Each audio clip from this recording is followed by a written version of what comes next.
আছে, কিন্তু লেট হয়ে গেল, আর লেট হবে না ইনশাআল্লাহ। আলহামদুলিল্লাহি রাব্বিল আলামিন والصلاة والسلام على أشرف الأنبياء والمرسلين نبينا محمد وعلى آله وأصحابه ومن تبعهم بإحسان إلى يوم الدين. أما بعد، فقد أرشد الباري سبحانه وتعالى في معظم تنزيله: أعوذ بالله من الشيطان الرجيم وأقيموا الصلاة وآتوا الزكاة واركعوا مع الراكعين. وقال سبحانه: رب اجعلني مقيم الصلاة ومن ذريتي ربنا وتقبل دعاء. وقال رسول الله صلى الله عليه وسلم: صلوا كما رأيتموني أصلي، أو كما قال عليه الصلاة والسلام. আজ 1423 হিজরির শাওয়াল মাসের 29 তারিখ আল আহসা ইসলামিক সেন্টার কর্তৃক আয়োজিত প্রতি মাসের ন্যায় আজও আমাদের মান্থলি প্রোগ্রাম এখনই শুরু হয়ে যাচ্ছে। আজকে আমাদের যে বিষয়বস্তু দেওয়া হয়েছে, এতক্ষণ যাবৎ আপনারা সেটা জানতে পারলেন বা এর আগেও জানতে পেরেছেন, রাসূল সাল্লাল্লাহু আলাইহি ওয়াসাল্লামের সালাত বা নামাজ। এই বিষয়ে আমাদের প্রায় 12-14টা ক্যাসেট রয়েছে। পুরা সালাতের বিভিন্ন বিষয়কে কেন্দ্র করে আমরা আলাদা আলাদা ক্যাসেট বানিয়েছি। অনেকেরই আমাদের কাছ থেকে দাবি ছিল যে সংক্ষেপে নামাজ সম্পর্কে একটি ক্যাসেট তৈরি করা প্রয়োজন। এই উদ্দেশ্যকে কেন্দ্র করে আজকে আমরা এখানে সমবেত হয়েছি এবং এই বিষয়কে আমরা নির্বাচন করেছি।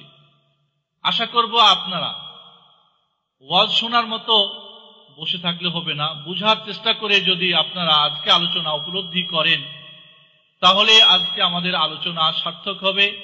আমাদের এখানে এই ঠান্ডা রাত্রিতে একত্রিত হওয়া সার্থক হবে ইনশাআল্লাহ।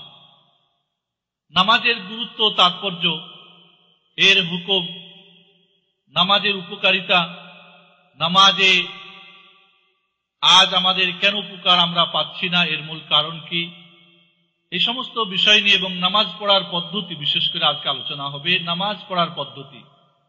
যেভাবে মুহাম্মদুর রাসূলুল্লাহ সাল্লাল্লাহু আলাইহি ওয়াসাল্লাম নামাজ পড়তেন, যেভাবে নামাজ তিনি আদা করতেন, কায়েম করতেন, ঠিক হুবহু ওইভাবে নামাজ পড়তে আমরা চাই কিনা? অবশ্যই চাই। তাহলে আসুন আজকে আমরা সেই বিষয়টাকে ভালো করে জেনে নিই। একবার জাপানের রাজধানী টোকিওতে কিছু মানুষ ইসলাম গ্রহণ করলো। এখন ইসলাম গ্রহণ করার পরে এই লোকগুলি কোন ইসলাম গ্রহণ করবে এই নিয়ে মতনৈক্য শুরু হয়ে গেল। হানাফি মাযহাব যারা মানেন তারা বললেন তোমরা হানাফি মাযহাবে আসো, এটা সবচেয়ে ভালো মাযহাব। শাফি ভাইরা বললেন তোমরা শাফি হয়ে যাও, শাফি মাযহাবে আসো। এই বিভিন্ন তাদের নিয়ে টানাহেঁচড়া করতে গিয়ে, বিভিন্ন সংগঠন টানাহেঁচড়া করতে গিয়ে শেষ পর্যন্ত ওরা ভাবলো আমরা যেই জন্যে অন্য ধর্ম ছেড়ে ইসলামে আসলাম, এখানেও দেখি অনেক মতনৈক্য রয়েছে, তাহলে এই মতনৈক্যর মধ্যে পড়ে টানাহেঁচড়াতে আমাদের পাহাড় ছিঁড়ে যাবে, এখানে না থাকাই ভালো। এই বিভিন্ন কন্দলের কারণে শেষ পর্যন্ত তারা ইসলাম গ্রহণ করতে বা ইসলামের উপরে প্রতিষ্ঠিত থাকতে পারল না। আজও মুসলমানদের মধ্যে বিভিন্ন মাযহাবী কন্দল, বিভিন্ন সংগঠনের টানা হেঁচড়াই সাধারণ মানুষের এমন এক অবস্থা যে হুজুররাই যখন মারামারি করে আমরা আর করব কি, ওটা দরকারই নাই, বাদ দিলাম। এমন অনেকেই বলে থাকেন যে আমরা করব কি, আপনারাই তো মারামারি করেন, তা আমরা করব কি। এই কথার মাধ্যমে এটাই কি বুঝাতে চান আপনারা যে আল্লাহ রাব্বুল আলামিন এর সমাধান দিয়ে যান নাই? আল্লাহর নবী আমাদেরকে সমাধান না দিয়েই দুনিয়া থেকে চলে গেছেন? না, তিনি সমাধান দিয়ে গেছেন। না দেন নাই? দিয়ে গেছেন অবশ্যই। নামাজের গুরুত্ব ও তাৎপর্য আলোচনা করার আগে, নামাজের পদ্ধতি আলোচনা করার আগে আপনাদের সঙ্গে কয়েকটি প্রশ্ন উত্তর করা প্রয়োজন। আমরা অনুসরণ করব কিসের? আল্লাহ এবং রাসূলের। ঠিক না ঠিক? আল্লাহ রাব্বুল আলামিন ইরশাদ করছেন, ইত্তাবিউ মা উনজিলা ইলাইকুম মির রাব্বিকুম ওয়া লা তাত্তাবিউ মিন দুনিহি আউলিয়া কলিলাম মা তাযাক্কারুন। তোমাদের রবের পক্ষ থেকে যা অবতীর্ণ হয় তারই অনুসরণ করো, আল্লাহ ছাড়া অন্য কারো অনুসরণ করো না। মনে রাখবে, খুব কম মানুষই এই নসিহতটা শুনে থাকে। আল্লাহর একমাত্র যা অবতীর্ণ করেছেন তাই অনুসরণ করতে হবে, এই কথাটা খুব কম মানুষে স্বীকার করে, গ্রহণ করে খুব কম মানুষই।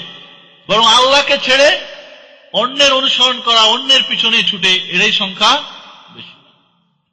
আল্লাহ রাব্বুল আলামিন তার নবীকে এই দুনিয়ায় পাঠালেন কি জন্যে? দ্বীন ইসলামকে পরিপূর্ণ করার জন্য। দ্বীন ইসলাম পরিপূর্ণ না অপরিপূর্ণ? কাউরি অধিকার আছে এখানে কিছু যোগ করে দিবে অথবা কিছু কমাই দিবে, বিয়োগ করে দিবে? সংযোজন এবং বিয়োজনের কোন কাউরি অধিকার আছে? না। আল্লাহ রাব্বুল আলামিন ইরশাদ করেন, আল-ইয়াওমা আকমালতু লাকুম দীনাকুম ওয়া আতমামতু আলাইকুম নি'মাতি ওয়া রাদিতু লাকুমুল ইসলাম দীনা। আমি দিনকে পরিপূর্ণ করে দিলাম আজকের দিনে। কোথায় নাজিল হয়েছিল আয়াতটি? আরাফার ময়দান। আল্লাহর নবী বিদায় হজে যখন আরাফা থেকে বের হয়ে যাচ্ছেন মাশআরা হারামের দিকে, মুজদালিফার দিকে, তখন আয়াত নাজিল হয়ে গেল, দিন পরিপূর্ণ হয়ে গেল।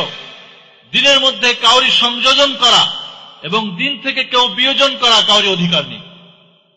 না কোনো সাহাবী, না কোনো তাবে, না কোনো ইমাম, না কোনো বুজুর্গ, না কোনো পীর, না কোনো মুর্শিদ, না কোনো আলেম, যে হোক না কেন দিনের মধ্যে বাড়ানো এবং কমানো কাউরি অধিকার নেই।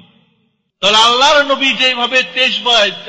নবী যেভাবে নামাজ আদা করেছিলেন, ওই নামাজের পদ্ধতি আমাদের কাছে আছে না নাই? কোথায় পাওয়া যায়? বাজারের বইয়ে না হাদিসের কিতাবে? না বাজার থেকে বলবেন তাহলে এখানে কেন নিয়ত লেখা আছে? ওটা কি রাসূলের হাদিস নাকি? আপনি বলেন বুখারী শরীফে কেন এমন আছে? তাহলে বুঝবো যে আপনি সত্যটা অনুসরণ করতেছেন। বুঝে আসছে কথাটা আপনাদের? তাহলে আল্লাহর নবী আমাদের কাছে ছেড়ে গেলেন দুইটা জিনিস। তারাকতু ফীকুম আমরাইন লাম তাদিল্লু মা তামাসসাকতুম বিহিমা কিতাবুল্লাহ ওয়া সুন্নতি। তোমাদের কাছে কয়টা জিনিস ছেড়ে গেলাম? না 4 মাযহাব ছেড়ে গেলাম, 4 খলিফা ছেড়ে গেলাম। বলে গেছেন 4 খলিফা দিয়ে গেলাম, 4 মাযহাব দিয়ে গেলাম, 4 ইমাম না। কি বললেন? তারাকতু ফীকুম আমরাইন, দুইটা জিনিস ছেড়ে গেলাম।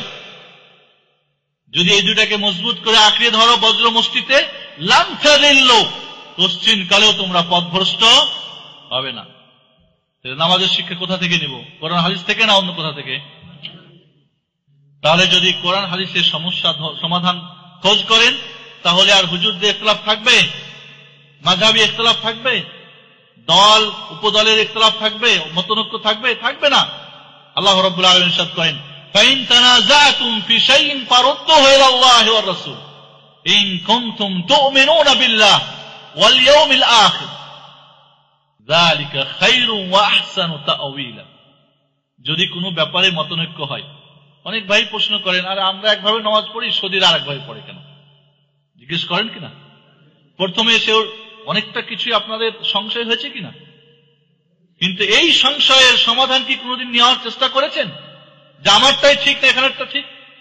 একটা সমাধান পেয়েছেন, সবটাই ঠিক, সব মাযহাবই ঠিক না। আল্লাহ বলে নাই যে সব মাযহাবই ঠিক, বলেছেন শুধু কি যদি কোনো মতনৈক্য দেখো তাহলে ফিরে যাও কোথায়? ফারুদ্দুহু ইলাল্লাহি ওয়া রাসূল, আল্লাহ আল্লাহর নবীর দিকে ফিরে যাও। আল্লাহ আল্লাহর নবী বেঁচে আছেন, আল্লাহর নবী আমাদের কাছে এখন আছেন, কিন্তু তার সুন্নত আছে। আল্লাহ রাব্বুল আলামিন আছেন, কিন্তু তার সঙ্গে আমাদের সম্পর্ক, এটাকে সত্য মিথ্যা জানার আমাদের কোনো উপায় নেই। ঠিক না ভাই? ঠিক। তাহলে বন্ধুগণ, সবকিছুর সমাধান নিতে হবে কোথা থেকে? আল কোরআন এবং সহিহ হাদিস থেকে। যদি আপনি ধরে নেন না আমি যা করি সবটাই ঠিক, তাহলে হবে না। আল হক ওয়াহিদ, সত্য কয়টা? একটা, দুইটা হয় না। আপনি বলবেন এটাও ঠিক ওটাও ঠিক, এটা হয় না কোনদিন। আল্লাহ রাব্বুল আলামিনের পক্ষ থেকে হক এসেছে, এই হককে মানতে হবে কোরআন এবং হাদিস। ওয়াহি মাতলু এবং ওয়াহির গায়র মাতলু, আল্লাহর পক্ষ থেকে কোরআন হচ্ছে ওয়াহি মাতলু, আর গায়র মাতলু হচ্ছে সুন্নাহ।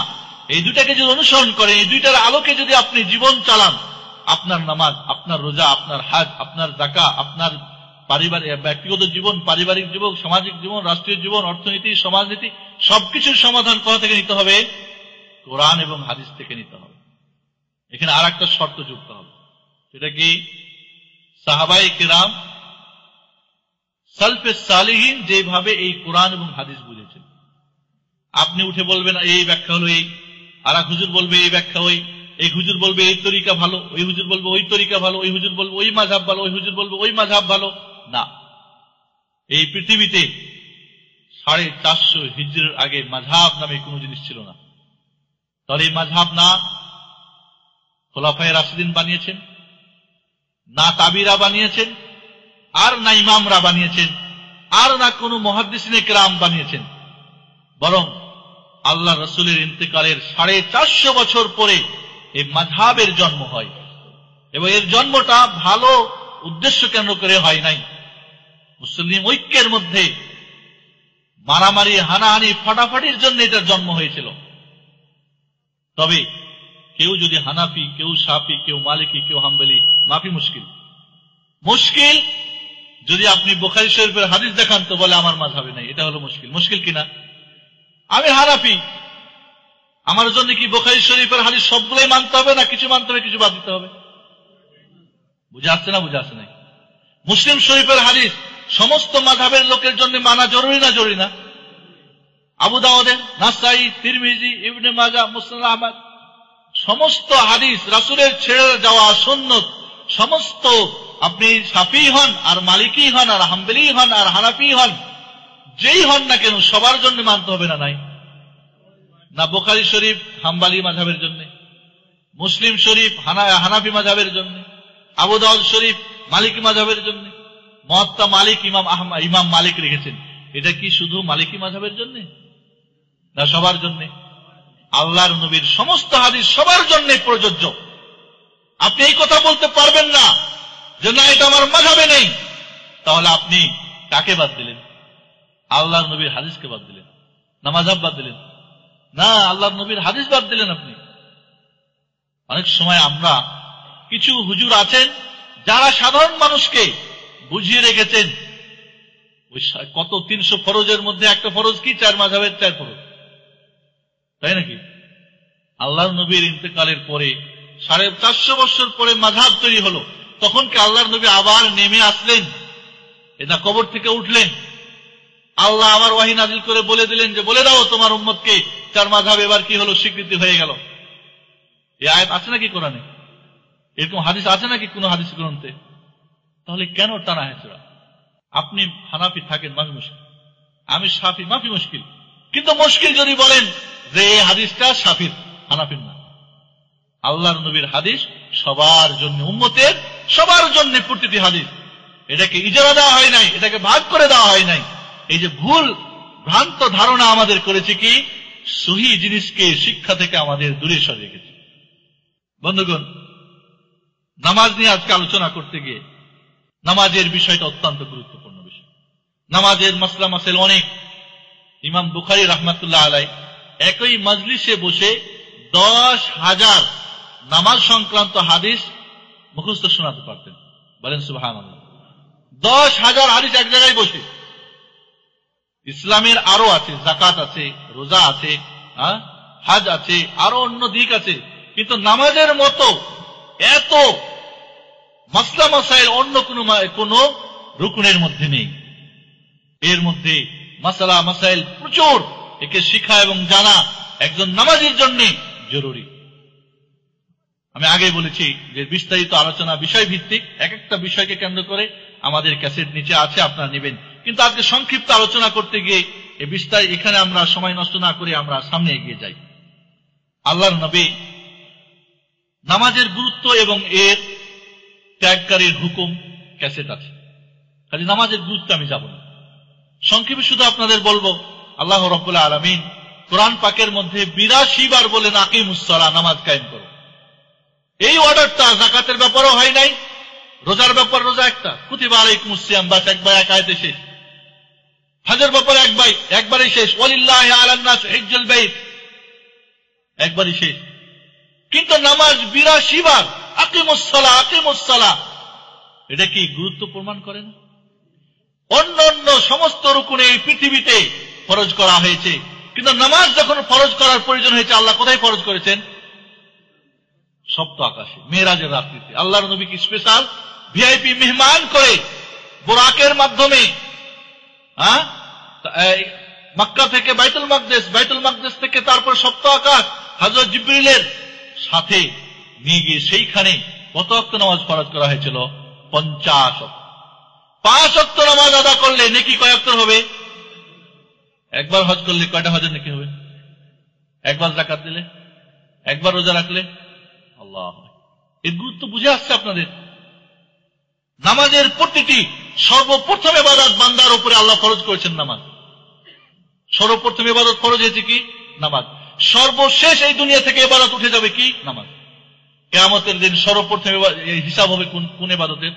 নামাজের। আউয়ালু মা ইউহাসাবুল আবদু আস-সালাহ, সর্বপ্রথম যে হিসাবটা হবে কিসের? নামাজের। ইসলামের অন্য অন্য রুকুন যদি কেউ ছেড়ে দেয়, কাফের ফতোয়া কেউ দিতে পারবে না, কিন্তু নামাজ যদি কেউ ত্যাগ করে তাহলে সে কাফের। সেটা আল্লাহর নবী এবং আল্লাহর নবী তার হুকুম দিয়ে দিয়েছেন। আল্লাহর নবী বলেন, আল-আহাদুল্লাযী বাইনানা ওয়া বাইনাহুম আস-সালাহ ফামান তারাকাহা ফাকাদ কাফার। একজন মুসলিম আর কাফেরের মধ্যে অঙ্গীকার কিসে পার্থক্য? নামাজে। যে নামাজ ত্যাগ করলো সে কাফের হয়ে গেল, সে কুফরি করলো। বাইনাল আবদি ওয়াল কুফরি তারকুস সালাহ, বাইনাল আবদি ওয়াল কুফরি আবিশ শিরকি তারকুস সালাহ। একজন মুমিন আর কুফরের মধ্যে পার্থক্য নামাজ ছেড়ে দেওয়া। নামাজ ছেড়ে সে মুমিন থাকে না। আল্লাহর নবীর মসজিদ নববীতে মুনাফিক যারা কাফেরের চাইতে জঘন্য, তারা 5 ওয়াক্ত নামাজ আল্লাহর নবীর সঙ্গে মসজিদ নববীতে আদা করত। কেন? সাহাবায়ে কেরাম সকলে ইত্তেফাক ছিলেন যে নামাজ ত্যাগকারী কাফের। যদি মুনাফিক নামাজ ত্যাগ করে তাহলে কি হুকুম হবে? কাফের। আর কাফেরের অর্ডার কি? কত যদি তোবা না করে 3 দিন তাকে সময় দেওয়া হবে। নামাজের হুকুমটাও আলাদা। আর যদি নামাজ না পড়ে তাহলে তার কি হুকুম হবে দুনিয়া এবং আখিরাতে? আলোচনা আপনারা অন্য ক্যাসেটে আলোচনা আছে, ওই ক্যাসেট আপনারা নিয়ে নেবেন। শুধু আপনাদের বলতে চাচ্ছি, এই নামাজ এমন একটা ইবাদত। একজন লোক অসুস্থ, রোজা করা ফরজ না পরে রাখবে? পরে রাখবে, ঠিক না? যাকাত ফরজ হয়ে গেছে, আমি 2 মাস পরে দিলাম, জায়েজ আছে না জায়েজ নাই? আছে। হজ ফরজ হয়েছে, একজন দেরি করে কোনো কারণে, ওজরের কারণে, জায়েজ আছে না নাই? নামাজ কোন ওজরে ত্যাগ করা জায়েজ আছে? দাঁড়িয়ে পারেন না, বসে পড়েন। বসে পড়েন না, শুয়ে। শুয়ে না পারেন, ইশারা। যুদ্ধক্ষেত্রে আপনি ফাইটার, নামাজের টাইম হয়েছে ঘড়ির মধ্যে, ইশারায়। কিবলার সামনে দরকার নেই, যেদিকেই থাকেন ইশারায় নামাজ পড়েন, যুদ্ধ করতে থাকেন। যুদ্ধ অবস্থায়, চলন্ত অবস্থায়, সওয়ারির অবস্থায় নামাজ মাফ নেই। পবিত্রতা জরুরি, ঠিক কিনা? পানি নাই, তায়াম্মুম করো। তায়াম্মুমও নাই, নিয়ত করে নামাজ পড়ো। কাপড় জরুরি, কাপড় নাই, উলঙ্গ, বসে নামাজ পড়ো। আপনি যতক্ষণ পর্যন্ত আপনার বিবেক আছে ততক্ষণ পর্যন্ত নামাজ মাফ নেই, যে কোনো অবস্থায় থাকেন। তাহলে এই ইবাদতটা কত গুরুত্বপূর্ণ। অন্যগুলি বছরে একবার, এটা দৈনিক 5 বার। অন্যগুলি বালেগ হলে শুরু করতে হয়। আর নামাজ, মুরু আওলাদাকুম বিস-সালাত ওয়া হুম আবনাউ বি-7 সিনিন, 7 বছর বয়সে বাচ্চাকে কি করো? নামাজের অর্ডার করো। ওয়াদরিবুহুম আলাইহা ওয়া হুম আবনাউ বি-10 সিনিন, 10 বছরের বয়স নামাজ না পড়লে তারে মার দাও, প্রহার করো। 10 বছরের বালেগ হয় নাকি? তাহলে বালেগ হওয়ার আগেই মায়ের একে জোরপূর্বক শিখাবে কি নির্দেশ এসেছে? আল্লাহু আকবার। তাহলে নামাজের গুরুত্ব বর্ণনা করতে গেলে, নামাজের গুরুত্ব, নামাজের উপকারিতার ক্যাসেট নিচে আছে, নামাজের খুশু খজুর ক্যাসেট আছে, নামাজ বিশেষ বিশেষ বিষয়ের উপরে নামাজের আলোচনা আছে। বন্ধুগণ, আমি সেই দিকে না গিয়ে আজকের মূল আলোচনা নামাজের পদ্ধতি। এগুলি আপনারা ক্যাসেট নিয়ে নেবেন, নিচ থেকে জানবে। শুধুমাত্র বিষয়টাকে আপনাদের কাছে গুরুত্ব যে রাখে এটা বুঝাবের জন্য কিছু আলোচনা করলাম। বন্ধুগণ, এই নামাজ আমরা পড়ি, নামাজের উপকার অনেক আছে, কিন্তু আমরা বর্তমানে উপকার পাই না কেন? ইন্নাস সালাতা তানহা আনিল ফাহশাই ওয়াল মুনকার। নামাজ মানুষকে অন্যায় অশ্লীল থেকে বিরত রাখে। নামাজ সারা জিন্দেগি পড়ে অন্যায় করে, করে না? করে না? নামাজ পড়ে তারপরও সে মিসকিন, নামাজ যে পড়বে সে কখনো মিসকিন ফকির থাকবে না। এই নামাজের মধ্যে ফায়দা রয়েছে শারীরিক, দিল শান্তি হয়। এই নামাজের মাধ্যমে দিল শান্তি হয়। আল্লাহর নবী অশান্তি ভোগ করলে কি বলতেন বিলাল, কারে না ইয়া বিলাল, বিলাল আযান দাও, নামাজ পড়বো কখন, আমার মন অশান্তি। এই নামাজের মাধ্যমে কারামত জাহির হয়। ইবনে জুরাইজের ঘটনা জানেন না? যখন তার মা তার উপরে বদদোয়া দিয়েছিল যে কোন ওই খারাপ মহিলার মুখ না দেখে যেন তোমার মৃত্যু না হয়, পরে তুহমাত হয়ে গেল যে ওই ইবনে জুরাইজের মাধ্যমে ওই একজন নষ্টা মহিলার পেটে বাচ্চা, এবং সে বাচ্চা জন্মগ্রহণ করেছে বলে বাচ্চা কার, বলে ইবনে জুরাইজের। ইবনে জুরাইজ যেখানে গিয়ে ইবাদত করতো, আগের ঘটনা বনী ইসরাইলের, ভেঙে টেঙে তার মারটা বলে হয়েছে কি বলো, কয় তুমি জানো না, বুঝি ভান করতেছো, বাচ্চা হয়ে পড়ছে আর তুমি জানো না। কারণ ওই মহিলা দুষ্ট মহিলা ছিল, যত যুবককে নষ্ট করত। ইবনে জুরাইজ আল্লাহর ধ্যানে সবসময় মগ্ন থাকতো, নামাজ পড়তো, নামাজ পড়ছে, মা এসে ডাকছে জুরাইজ, ইবনে জুরাইজ না জুরাইজ, জুরাইজ এখন নামাজ পড়ছে, ভাবলো আল্লাহর কাজ করবো না মারা ডাকে সাড়া দেবো, বললো আল্লাহরটাই করি। এইভাবে একদিন, দুই দিন, তিন দিন, তৃতীয় দিনে মা বদদোয়া করে দিলেন। মা এবং বাবা ভালো দোয়া করলে যেমন লাগে, বদদোয়া করলে কারেন্টের মতো লাগবে। মা বাবার দোয়া এবং আল্লাহর মধ্যে কোন পর্দা নেই, আলাতুন। এবার জুরাইজ বললেন ঠিক আছে, বিপদ, তোহমাত দেওয়া হয়েছে, বাঁচার বুদ্ধি কি? বলেন আমাকে 2 রাকাত নামাজ পড়তে দাও। উজু করে 2 রাকাত নামাজ পড়ে ওই বাচ্চার পেটের মধ্যে একটা গুতা দিয়ে বলে, এই বাচ্চা বলো তোমার বাবাকে। ছোট বাচ্চা কথা বলে নাকি? বলে। দেখেন আল্লাহ রাব্বুল আলামিন এই নামাজের মাধ্যমে কি হয়ে বাঁচাচ্ছেন জুরাইজকে। বাচ্চা মুখ ফুটে গেল। এই পৃথিবীতে 6 জন ছোট বাচ্চা কথা বলেছিল, তার মধ্যে এটা একটা। বলেন আমার বাবা ওই যে মাঠের ওই রাখাল, তার সঙ্গে অপকাম করে আমার জন্ম হয়েছে আমার মা। কে বাঁচালো? নামাজ। নামাজ, এই নামাজের মাধ্যমে সে। তারপরে সবাই বলল তাহলে স্বর্ণ দিয়ে তোমার এবার ইবাদতখানা বানাই। বলে লাগবে না, যা ছিল তাই। হযরত ইব্রাহিম আলাইহিস সালাম মিশর দিয়ে যাচ্ছিলেন, সারা রাদিয়াল্লাহু তাআলা আনহাকে সাথে নিয়ে। সারাকে আল্লাহ হাদিসে আছে যে হাওয়া আলাইহিস সালামকে আল্লাহ অপূর্ব সুন্দরী করে বানিয়েছিলেন, তার অর্ধেক সুন্দরী দিয়েছিলেন কাকে? সারাকে। কে? হযরত ইব্রাহিম খলিল আলাইহিস সালামের স্ত্রী, আমাদের মা, আমাদের জাতির পিতাকে হযরত ইব্রাহিম, জাতির মা সারা আলাইহিস সালাম মিশরের সেই লুচ্চা বদমাস বাটপার ওই রাজা যত সুন্দরী নারী যেত সবগুলো ধরে ভোগ করার চেষ্টা করত। তাই করলো। বলো কে এটা? বলে আমার বোন। হযরত ইব্রাহিম বলে এটা আমার বোন, ধর্মীয় বোন, ধর্ম সবাই ভাই বোন কিনা। নিয়ে যাওয়ার পরে ওই বদমাস যখন সারার দিকে হাত, বুখারী শরীফের হাদিস, যখনই হাত বাড়াই তখনই বেহুশ হয়ে যায়, উল্টে পড়ে যায় চেয়ার থেকে, সিংহাসন থেকে।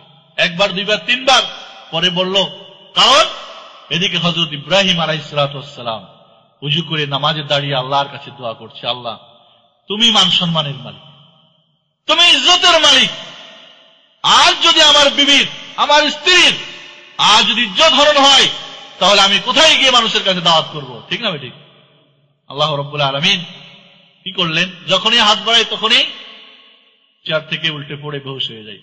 শেষ পর্যন্ত ভয়ে নিজের মেয়ে হাজেরাকে বলল, আরে কোথা থেকে জিন পড়ে নিয়ে আসছো, ভাগাও তাড়াতাড়ি।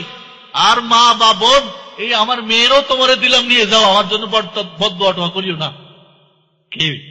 নামাজ। আল্লাহর নবীর দুঃখ কষ্ট সবকিছু ভুলে যেতেন নামাজের মাধ্যমে। আজও কেন আমরা ভুলতে পারি না নামাজ? নামাজে দাঁড়ালে আমরা হিসাব করি দোকানে। হ্যাঁ, আমি একটা ঘটনা বলে থাকি। ইমাম সাহেব সালাম ফিরাই দিয়েছে, এখন লোকজন ঝগড়া করে, মতনৈক্য, নামাজ কম হয়েছে না বেশি হয়েছে না ঠিক হয়েছে। কেউ কয় নামাজ ঠিক হয়েছে, কেউ কয় না নামাজ কম হয়েছে। পিছন থেকে একজন লোক দ্রুত নামাজ শেষ করে, মানে নামাজ সম্পূর্ণ পায়নি, হ্যাঁ, শেষ করে মানে শেষ রাকাত হয়তো পাই নাই, পিছন থেকে এসে বলে শোনেন শোনেন, বলে কি হয়েছে? বলে নামাজ পূর্ণ হয় নাই। বলে তুমি কেমনে জানলা? তুমি তো আসছো পরে। কয় সারাদিনের ব্যবসা বাণিজ্য লেনদেন এশার নামাজে আমি প্রতিদিন কমপ্লিট করি হিসাব, আজ হিসাব কমপ্লিট হয় নাই, অর্থাৎ এর মানে কি আমার নামাজ অপূর্ণ হয়েছে। নামাজ যদি পূর্ণ হতো তাহলে আমার হিসাবও পূর্ণ হতো। হিসাব পূর্ণ হয় নাই মানে হচ্ছে যে আজকে নামাজ অপূর্ণ হয়েছে, উঠে নামাজ পড়ান, আমার হিসাব এখনো বাকি। বুঝছেন না? 2টা কারণে আজকে নামাজ আমাদের কাজে লাগে না। প্রথম কারণ হলো এই নামাজের যে রূহ, এই নামাজের যে আসল জিনিস আত্মা, এটা আমাদের নামাজের মধ্যে অভাব। সেটা কি? খুশু আর খুদু। খুশু এবং খুজুর উপর আমার ক্যাসেট আছে, 1 ঘন্টার আলোচনা নিবেন, পড়বেন, ভালো করে শুনবেন। খুশু কাকে বলে, খুজু কাকে বলে, কেমনি খুশু হয়, কি কি খুজু করলে খুজু বাড়ে। খুশু আর খুজুর অভাব। খুশু নেই, ভয় ভীতি নেই। নামাজের যে আধ্যাত্মিক যে দিকটা, নামাজের যে আল্লাহর সঙ্গে যে সম্পর্কটা হবে, যার মাধ্যমে মানুষ ভালোর দিকে যাবে, যার মাধ্যমে মানুষের আধ্যাত্মিক উন্নতি হবে, যার মাধ্যমে মানুষের চারিত্রিক দিকটা উন্নতি হবে, যার মাধ্যমে সামাজিক দিক উন্নতি হবে, যার মাধ্যমে অর্থনৈতিক উন্নতি হবে, যার মাধ্যমে মানুষের চলা ফিরা সবকিছুর উন্নতি ঘটবে। ওই খুশু মানে ভিতরের ভয়, দিলের ভয়, আর খুজু মানে বাহ্যিক ভয়। যদি আপনার সামনে এই মুহূর্তে একটা সাপ ধরে দিয়ে আপনার গলায় চাপাই দিই, কি হবে? ভিতরে ভয় পাবেন, বাইরে ভয় পাবেন না, তাই না? না পাবেন? এই বাইরের ভয়টা কেন? ভিতরে ভয় আছে ওই জন্য। তাহলে আপনার মুখটা বিবর্ণ হয়ে যাবে, ভয়ে পিছনে দৌড় দিবেন, গালিমন্দ করবেন। আপনার চেহারাটা এর আগে যদি ছবি নেওয়া যায়, পরে নেওয়া যায়, পার্থক্য পাওয়া যাবে না? নাই। তাহলে খুশু মানে ভিতরের ভয়, আল্লাহর ভয়। আল্লাহর নবী যখন নামাজ পড়তেন, হাড়ির মধ্যে পানি দিয়ে যদি খুব টকবক করে জাল দেওয়া যায়, টকবক শব্দ হয় না? ওইরকম আল্লাহর নবীর দিল থেকে টকবক এরকম শব্দ বের হতো। আর আমরা করি সারাদিনের হিসাব, আমরা করি নামাজের মধ্যে চলে যাই বাড়ি, চলে যাই বাচ্চার কাছে, চলে যাই মার কাছে, চলে যাই কোথায় কোথায় ঘুরি। আল্লাহু আকবার। যে নামাজ পড়ে বিপদমুক্ত হতো, যে নামাজ পড়ে দিলের শান্তি হতো, ওই নামাজ পড়ে আমাদের দিলের অশান্তি বাড়ে। আর অনেকে তো আমরা পড়িই না। যারা না পড়েন ভালো করে জানেন এবং ক্যাসেট নিয়ে শুনেন, নামাজ না পড়লে কি হয়, সে মুমিন মুসলমান থাকে না, এই কথাটা ভালো করে বুঝেন বন্ধুগণ। এই হলো এক কারণ। তাহলে নামাজের উপকারিতা না পাওয়ার প্রথম কারণ কি? নামাজের যে রূহ, একজন মানুষের যদি রূহ বের হয়ে যায়, মূল্য আছে? আছে নাকি? আপনার আম্মা জান ভালোবাসেন না? ভালোবাসেন না? যদি মারা যায়, আপনারা যদি বলে যে তুমি 10 টাকা দিয়ে কিনে নাও তোমার মার এই ডেড বডিটা, নিবেন নাকি? হ্যাঁ? আপনার ছেলে না? মুহাম্মদুর রাসূলুল্লাহ সাল্লাল্লাহু আলাইহি সাল্লাম এই পৃথিবীর সমস্ত মাখলুকাতের আশরাফ, যিনি সবার চাইতে, যিনি কি উত্তম, যার কোনো উদাহরণ নেই, মিসাল নেই, তাকে কি কেউ ঘরে রেখে দিয়েছিলেন? ফাতেমার ঘরে ছিল নাকি? আয়েশা রাদিয়াল্লাহু আনহার ঘরে না? তাকেও মাটির নিচে দাফন কাফন করতে হয়েছিল। তাহলে রূহ বের হয়ে গেলে ওই বডির আর কি নড়ে না, চড়ে না, বলে না, ধরে না, হাঁটে না, খায় না, তার ইয়ে নেই, কোনো প্রভাব নেই। তাহলে আপনার যে নামাজের মধ্যে তার রূহ নেই, আসল যে তার আধ্যাত্মিক যে দিকটা নেই, খুশু নেই, খুজু নেই, শুধু গেলেন দাঁড়ালেন, আনুষ্ঠানিকতা বুঝেন? ইবাদত নাই, আনুষ্ঠানিকতা। ইমাম সাহেব উঠেন, আপনি উঠেন, তিনি বসেন, আপনি বসেন, তিনি সালাম ফিরে, আপনিও সালাম ফিরেন, বাস। এটা হলো আনুষ্ঠানিকতা। একে হলো এই বাহ্যিক, এটা তো জরুরি। কেউ উঠা বসা না করে যদি দিলে দিলে নামাজ পড়ে হবে নাকি? কিন্তু বাহ্যিক দিকটা আমাদের রয়ে গেছে, আধ্যাত্মিক দিকটা এর খুশু নেই, এই জন্য নামাজের ফায়দা হয় না। আর একটা কারণ কি, যেটা আজকে আমাদের আলোচনা, সেটা হলো মুহাম্মদুর রাসূলুল্লাহ সাল্লাল্লাহু আলাইহি সাল্লামের তরিকা অনুযায়ী হয়তো আমাদের নামাজ হয় না। কারণ আমল কবুল হওয়ার জন্য শর্ত কয়টা? 1 নম্বরে ঈমান। ঈমান তো আছে আল্লাহ করে আমাদের। আল্লাহ যেন আমাদেরকে কাউকে বেঈমান করে এই দুনিয়া থেকে উঠায় না নেয়, বলেন আল্লাহুম্মা আমিন। আল্লাহ তুমি আমাদের ঈমানকে মজবুত করে দাও, আল্লাহুম্মা আমিন। ঈমান আছে। 2 নম্বর শর্ত কি? আল্লাহর জন্য হতে হবে। কার জন্য এই নামাজটা হবে? আল্লাহকে খুশি করার জন্য, আল্লাহর সন্তুষ্টি লাভের জন্য। এই নামাজের মধ্যে ভালোবাসা নিয়ে পড়তে হবে, ভয় ভীতি নিয়ে পড়তে হবে, মহব্বতের সঙ্গে পড়তে হবে। ইবাদত কয়টা জিনিসের মাধ্যমে করতে হয়? ভালোবাসা। 1 নম্বর কি? ভালোবাসা। কথাটা কি ভালো না আপনাদের কাছে? না বন্ধু? তো বলেন না কেন? সবাই তো ভালোবাসে, নানাও ভালোবাসে, দাদাও ভালোবাসে, দাদিও ভালোবাসে, আপনিও ভালোবাসেন, বাচ্চা, ভাবি, ভাই, মা, সবাই তো ভালোবাসে। তাহলে 1 নম্বরে কি? ভালোবাসা। ওটা হলো শর্ত। দুইটা একসঙ্গে প্যাঁচ লাগাই দিন না। আবার ইবাদত কবুল হওয়ার জন্য 3টা শর্ত, কিন্তু ইবাদতের মধ্যে থাকতে হবে কয়টা জিনিস? 3টা। 1 নম্বরে কি? মুহাব্বত। মুতাওয়া ঘুরতেছে, মসজিদ না গেলে জেলখানায় লয়ে যাবে, হবে না। মুহাব্বত হলো না। কিয়ামতের মাঠে প্রচন্ড যখন রোদ্রের, মানুষ যখন ঘামের মধ্যে হাবুডুবু খাবে, আল্লাহর আরশের নিচে, আল্লাহর আরশের নিচে 7 শ্রেণীর মানুষ আশ্রয় পাবে। তার মধ্যে একজনকে ওয়ারাজুলুন কলবুহু মুআল্লাকুন বিল মাসাজিদ, ওই ব্যক্তি যার অন্তরটা মসজিদে কি থাকে? ঝুলা থাকে। জোহর পড়ছে কখন আসর হবে, আসর পড়ছে কখন মাগরিবের আযান হবে, বলবে না মতো এসে কখন বলবে। বুঝছেন না? বুঝেন নাই? মুহাব্বত থাকতে হবে। হাইয়া আলাস সালাহ শোনার সঙ্গে সঙ্গে দুনিয়ার সমস্ত কাজকে বন্ধ করে আল্লাহকে খুশি করার জন্য ছুটে যেতে হবে মসজিদে। অনেক ভাইদেরকে দেখি, আমরা যখন নামাজের জন্য বের হই, অনেক ভাইকে চিনি যারা দোকানপাট বন্ধ করে কোথায় যান? মসজিদের দিকে যান, ওই দিকে। এদের কি মহব্বত আছে? কোন সময় যদি মোতাওয়ারে দেখে নেয় সামনে, এদিকে যাবো না এদিকে যাবে, এদিকে যাবে, ওটা কি মহব্বত নিয়ে নামাজ হবে? এই জন্যই নামাজ হবে না। মহব্বত থাকতে হবে। আল্লাহর অর্ডার, আমার প্রভু দয়াবান, তিনি আমাকে অর্ডার করেছেন, তার অর্ডার আমি পালন করব। মহব্বত থাকতে হবে, ভয় থাকতে হবে, আর কি? আশা থাকতে হবে। আশা, ভয়, মহব্বত, এই 3টাকে মিলে ইবাদতটা হতে হবে। বুঝে আসছে না? আসে নাই? প্রথম শর্ত ছিল কি? ঈমান। 2 নম্বর শর্ত একমাত্র আল্লাহর জন্য ইবাদতটা হতে হবে।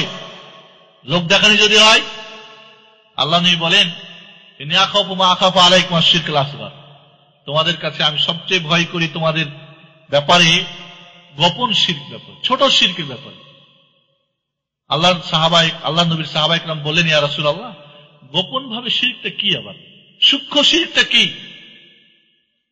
বললেন, দেখো, একজন লোক নামাজ পড়ে, নামাজ সৌন্দর্য করে, খুব দীর্ঘ লম্বা কেরাত, তাসবিহ, তাহলিল, রুকু, সিজদা লম্বা করে করে সুন্দর করে। কেন? মানুষে বলবে নামাজি, বাহ কি সুন্দর করে নামাজ পড়ছে। এই যে লোক দেখানো, লোক শোনানো, এটা হলো শিরকে আসগার, ছোট শিরক। তাহলে ইবাদতটা কবুল হবে? হবে না। শিরক হয়ে গেলে তো ইবাদতই কবুল হবে না। তাহলে বন্ধুগণ, কি হতে হবে? আল্লাহর জন্যই নামাজটা হতো। 3 নম্বর যেটা আজকে আমাদের আলোচনা, তাজরিদু মুতাবাআতিন নবী সাল্লাল্লাহু আলাইহি ওয়াসাল্লাম। কি হতে হবে? একমাত্র আল্লাহর রাসূলের মতো করে নামাজ পড়তে হবে। আল্লাহর নবী বুখারী শরীফে বলেন, সাল্লু কামা রাআইতুমুনি উসাল্লি। ওই সাহাবায়ে কেরাম, ওই আমার উম্মত, ভালো করে জানো, ছাড়ো সব তরিকা মরিকা, ছাড়ো তোমার দেশাচার, কেমন দেখেছো আর কেমন পড়েছো, ছাড়ো। কিভাবে নামাজ পড়ো? সাল্লু, নামাজ পড়ো। সাল্লু কামা রাআইতুমুনি উসাল্লি, আমি নবীকে যেভাবে তোমরা নামাজ পড়তে দেখো, হুবহু ওইভাবে নামাজ পড়ো। বলেন সুবহানাল্লাহ। কার মতো নামাজ পড়তে হবে? আল্লাহর নবীর মতো করে। আল্লাহর নবী সাল্লাল্লাহু আলাইহি ওয়াসাল্লাম একদিন মিম্বারে উঠে ফরজ নামাজ জামাত করে পড়ালেন। কি করে? মিম্বারে উঠে। মিম্বারে বুঝা যাচ্ছে এটা মদিনায়, কারণ মক্কায় কোনো মেম্বার ছিল না। মদিনার মসজিদে আল্লাহর নবী মিম্বারে উঠে আল্লাহু আকবার বলে তাকবীরে তাহরিমা দিলেন, সূরা পড়লেন, কিরাত পড়লেন, রুকু করলেন, সিজদার সময় পিছন দিকে নেমে সিজদা করলেন পাশে, ওই কি বলে ওটাকে, মেম্বারের পাশে, ওখানে সিজদা করলেন। আবার দ্বিতীয় রাকাতে উঠে গেলেন মেম্বারের উপরে, আবার নামাজ পড়লেন, শুধু সিজদা নিচে, আর বাকি সব কাজ কোথায়? উপরে। এরপরে আল্লাহর নবী বললেন, কি বললেন? বললেন, এই কাজটা আমি কেন করলাম? এই জন্যে, ইয়া আইয়ুহান নাস, হে মানুষ সমাজ, হে আমার সাহাবায়ে কেরাম, ইন্নী সালাতু হাযা, এই কাজটা আমি করেছি কেন? লিতাতাম্মু বি ওয়া লিতুআল্লিমু সালাতি, যাতে করে তোমরা আমাকে অনুকরণ করো, অনুসরণ করো, এবং আমার নামাজ তোমরা শিক্ষা গ্রহণ করো। বুখারী মুসলিমের হাদিস। মিম্বারে নামাজ পড়ে দেখালেন সবাইকে, কারণ আল্লাহ নবী বলছে, আমি যেভাবে নামাজ পড়ো ওইভাবে নামাজ পড়ো। পিছনের মানুষ দেখতে পাবে কিভাবে নামাজ পড়তেছে না, মিম্বারে উঠে আল্লাহ নবী নামাজ পড়ে দেখাচ্ছেন, দেখো আমি যেভাবে নামাজ পড়ো ওইভাবে তোমরা নামাজ পড়ো। আল্লাহু আকবার। আল্লাহর নবী আবু দাউদ নাসাই শরীফের একটি হাদিস, আল্লাহর নবী বলেন যে তোমাদের নামাজের কাউকে 10 ভাগের 1 ভাগ নাকি দেওয়া হয়, লেখা হয়। কয় ভাগ? কাউকে 9 ভাগের 1 ভাগ, কাউকে 8 ভাগের 1 ভাগ, কাউকে 7 ভাগের 1 ভাগ, কাউকে 6 ভাগের 1 ভাগ, কাউকে 5 ভাগের 1 ভাগ, কাউকে 4 ভাগের 1 ভাগ, কাউকে 3 ভাগের 1 ভাগ, কাউকে 2 ভাগের 1 ভাগ। মানে নামাজ যদি আপনি আল্লাহর নবীর মতো করে পড়তে পারেন পুরোপুরি, তাহলে 10 পুরা পাবেন। না হলে নামাজ পড়লেন 10 নাকি মনে করেন, পাইলেন মাত্র 1, 10-এর মধ্যে 1 হলে কত হবে? ফেল না? ফেল। এই জন্য আল্লাহর নবী মসজিদ নববীতে নামাজ পড়ার পরে বসেছিলেন। একজন লোক এসে নামাজ পড়লেন, আল্লাহর নবী বসে সাহাবাদের নিয়ে আলাপ করছিলেন। দেখলেন লোকটি গিয়ে নামাজ পড়লো মসজিদে এক কর্নারে। নামাজ পড়া আসার পরে আল্লাহর নবীর কাছে এসে বললেন, আসসালামু আলাইকা ইয়া রাসূলুল্লাহ। আল্লাহর নবীকে কি করলেন? সালাম দিলেন। বুঝতে পারলেন? আল্লাহর নবী সালামের উত্তর দিয়ে বললেন, ইরজি ফাসাল্লি ফাইন্নাকা লাম তুসাল্লি, যাও, ফিরে যাও, তুমি নামাজ পড়ো নাই, যাও নামাজ পড়ো। বললেন নাকি যে তোমার নামাজ হয় নাই? কি বললেন? বললেন না যে তোমার নামাজ ত্রুটি হয়েছে, এমন কথা বলেন, তুমি নামাজই পড়ো নাই। সাল্লি ফাইন্নাকা লাম তুসাল্লি, যাও নামাজ পড়ো, তুমি নামাজই পড়ো না। মুসিউস সালাহ বলে হাদিস, যে লোকটি ভুল করে নামাজ পড়েছিল, হাদিস মাশহুর, প্রসিদ্ধ হাদিস, সমস্ত মুহাদ্দিসিনে কেরাম এই হাদিস বর্ণনা করেছেন। বুখারী শরীফে একটা নাতি দীর্ঘ লম্বা হাদিস। 3 বার নামাজ পড়েন, আল্লাহর নবীকে এসে সালাম দেন, আল্লাহর নবী বলেন যাও, নবী নামাজ পড়ো, নামাজেই পড়ো নাই। ভাই যাওয়ার টল বন্ধ করেন, অথবা বাইরে গিয়ে কথা বলেন। বুঝতে পারলেন? বুঝতে পারলেন? আল্লাহ নবী বললেন না তোমার নামাজে ত্রুটি হয়েছে বা কম বেশি, নামাজই পড়ো নাই। তাহলে বুঝা গেল আল্লাহর নবীর মতো নামাজ না পড়লে সেটা নামাজই হয় না। যাও নামাজ পড়ো, তোমার নামাজই হয় নাই। 3 বার। 4র্থবারে এসে বললেন, ইয়া রাসূলুল্লাহ, আমি এর চেয়ে ভালো জানি না, আল্লিমনি ইয়া রাসূলুল্লাহ, আমারে শিক্ষা দেন নামাজের পদ্ধতি। আল্লাহর নবী যেই নামাজ শিক্ষা দিয়েছিলেন, ওই সাহাবীকে যেই নামাজ পড়লে আল্লাহ কবুল করবেন, যেটা নামাজ নামাজ বলে আখ্যায়িত হবে, সেই নামাজের পদ্ধতি আজকে আপনাদের সঙ্গে আলোচনা করতে চাই। আপনারা জানতে ইচ্ছুক তো? সবাই না কেউ কেউ? তার আগে, এই আলোচনার আগে আপনাদের কাছে একটা অনুরোধ, সেটা হলো এই, যা আপনি জানেন তার যদি উল্টো শুনেন তাহলে রাগ হবেন না, ঠিক আছে? আপনি দুইটার সঙ্গে কম্পেয়ার করে দেখবেন, আপনি যেটা করেন ওইটা ঠিক না, আমি আজকে যেটা আপনাদের কাছে বলতেছি আল্লাহর নবীর হাদিস থেকে, সেটা ঠিক, ইনশাআল্লাহ ঠিক। এবং আমরা চ্যালেঞ্জ করে বলবো, আমাদের কোন আলোচনা যদি কেউ বলতে পারে যে এটা জয়ীফ হাদিস করেছেন, এটা আল্লাহর নবীর নাই, এটা অমুক বা ওটা তমুক, না, ইনশাআল্লাহ আল্লাহর নবী যেভাবে নামাজ পড়েছিলেন, সহিহ হাদিসে যে নামাজ আমরা পেয়েছি, ওই নামাজ আপনাদের কাছে আজকে পদ্ধতি আলোচনা করবো ইনশাআল্লাহ। মনে রাখবেন, সহিহ হাদিস যেটা, সেটা আল্লাহর নবীর হাদিস। আর জয়ীফ মানে নবীর হাদিস হতে পারে যদি কম দুর্বল হয়, বেশি দুর্বল হলে তো ওকে এমনি ডাস্টবিনে ফেলে দেবে। মৌজু বানানো যদি হয়, তোর তো কোনো খবরই নেই, ওকে বর্ণনা করাও জায়েজ নাই। জাল হাদিস একটা শর্তে বর্ণনা করা যায়, যে ভাই এই হাদিসটা জাল, খবরদার মানবে না, মানুষকে সাবধান করার জন্য, এই অনসিহত করার জন্য চলবে না, বাহাদুরি করার চলবে না, যারে এই হুজুর তো নতুন নতুন হাদিস বলে। মারেফাতির দল, ওদের নাকি 90 লক্ষ জ্ঞান, 90,000 জ্ঞান, আর জাহেরিদের নাকি 30,000 জ্ঞান। ওই যে বাকি জ্ঞান কোত্থেকে? এই সমস্ত জাল, মিথ্যা, আল্লাহর নবীর উপরে জাল জোয়াচুরি, দিনের নামে সংযোজন বিয়োজন, দিনকে পরিবর্তন, তাছাড়া কোথা থেকে আসে? কোরআন হাদিসের বাইরে কোন দিন আছে? আছে? তাহলে যারা কোরআন হাদিসের বাইরে বলে, ওটা উম্মাতে মুহাম্মাদের প্রয়োজন আছে? উম্মাতে ইসলামের প্রয়োজন আছে? মুসলিমার প্রয়োজন নেই। রাখো তোমার বাতিনি, যে এই বাতিনি হযরত আবু বকরের প্রয়োজন হয় নাই, আপনার প্রয়োজন আছে। ইমাম আবু হানিফা রাহমাতুল্লাহ আলাইহির প্রয়োজন হয় নাই, আপনার প্রয়োজন আছে। ইমাম শাফি, ইমাম মালিক, ইমাম আহমদ হাম্বল, ইমাম সাউরি, ইমাম বুখারী, ইমাম নাসাই, তিরমিজি, ইবনে মাজাহ, হযরত আলী রাদিয়াল্লাহু তাআলা, এরা সবসময় হযরত আলীর সঙ্গে সেট করে দেয়। মিথ্যা, একটা কোন সহিহ হাদিস দ্বারা প্রমাণ করতে পারবে না, জাল। কিছু কিছু আছে যারা শুধু জালের উপরেই তাদের পূর্ণ কার্যক্রম, সমস্ত মিথ্যার উপরে। দু চারটা ভুলে অনেক সময় সহি হাদিস বলে ফেলে। মিথ্যা কেউ মনে করে কৌশল, মিথ্যা কেউ মনে করে হিকমত, মিথ্যা কেউ মনে করে দিন, মিথ্যা কেউ মনে করে এটাই হলো আসল, এবং এর উপরে চলতে আছে। বন্ধুগণ, বাজারের বই পড়ে মিলাবেন তাহলে হবে না। আপনি হাদিসের যে কোনো হাদিসের কিতাব খুলে আপনি আজকে আলোচনা মিলাবেন, ইনশাআল্লাহ মিল পাবেন। আর এই হাদিসেই রয়েছে আল্লাহর নবীর নামাজ। বন্ধুগণ, আল্লাহ নবী সাল্লাল্লাহু আলাইহি ওয়াসাল্লাম এই নামাজ সর্বপ্রথম আল্লাহ নবীকে কে শিক্ষা দিয়েছিলেন? জিবরাইল আলাইহিস সালাম।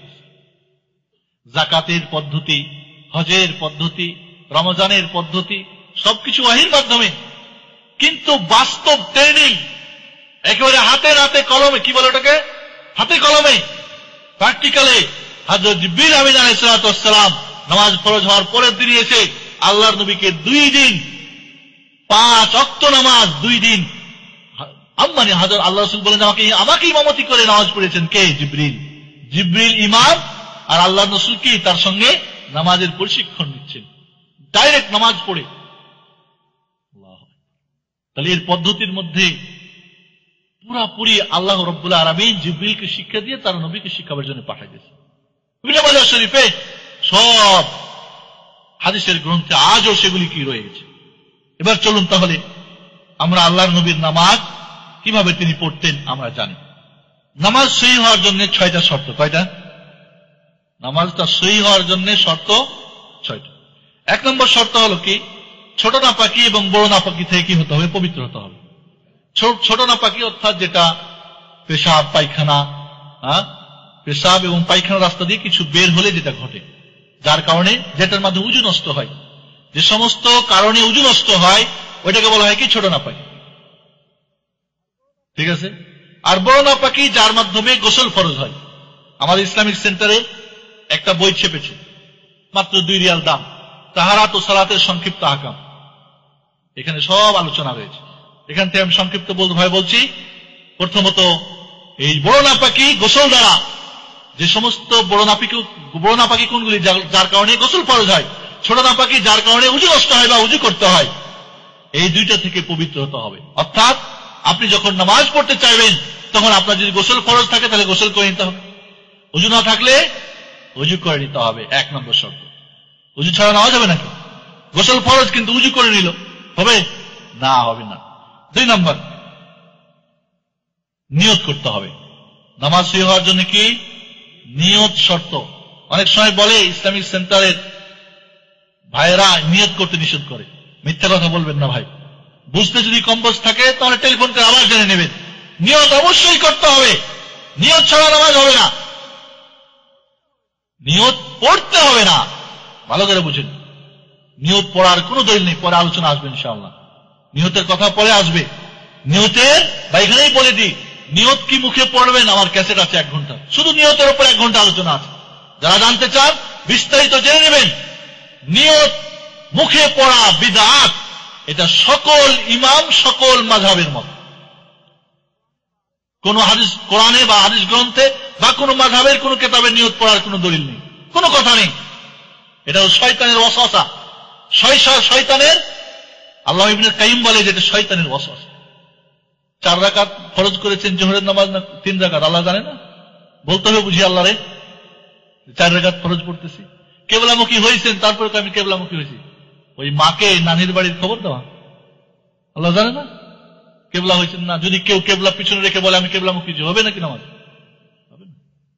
ইমামের ইক্তেদা করতেছি, তা আপনি যদি ইক্তেদা করবেন তো ইমাম হয়ে দাঁড়ান না কেন?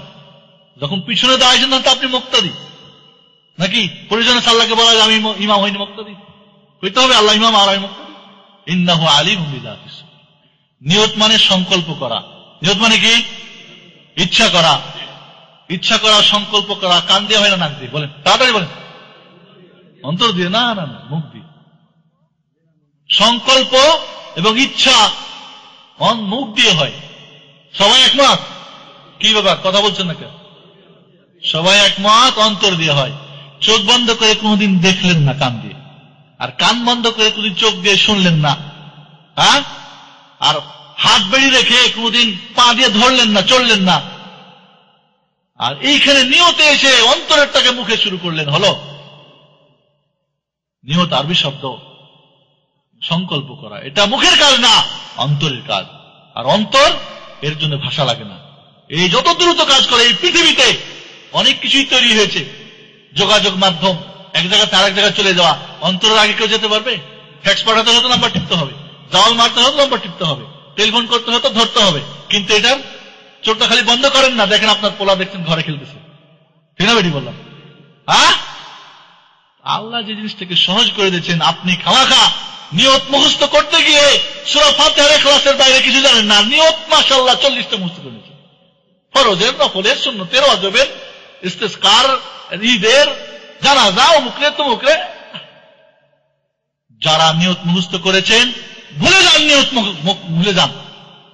কিয়ামতের দিন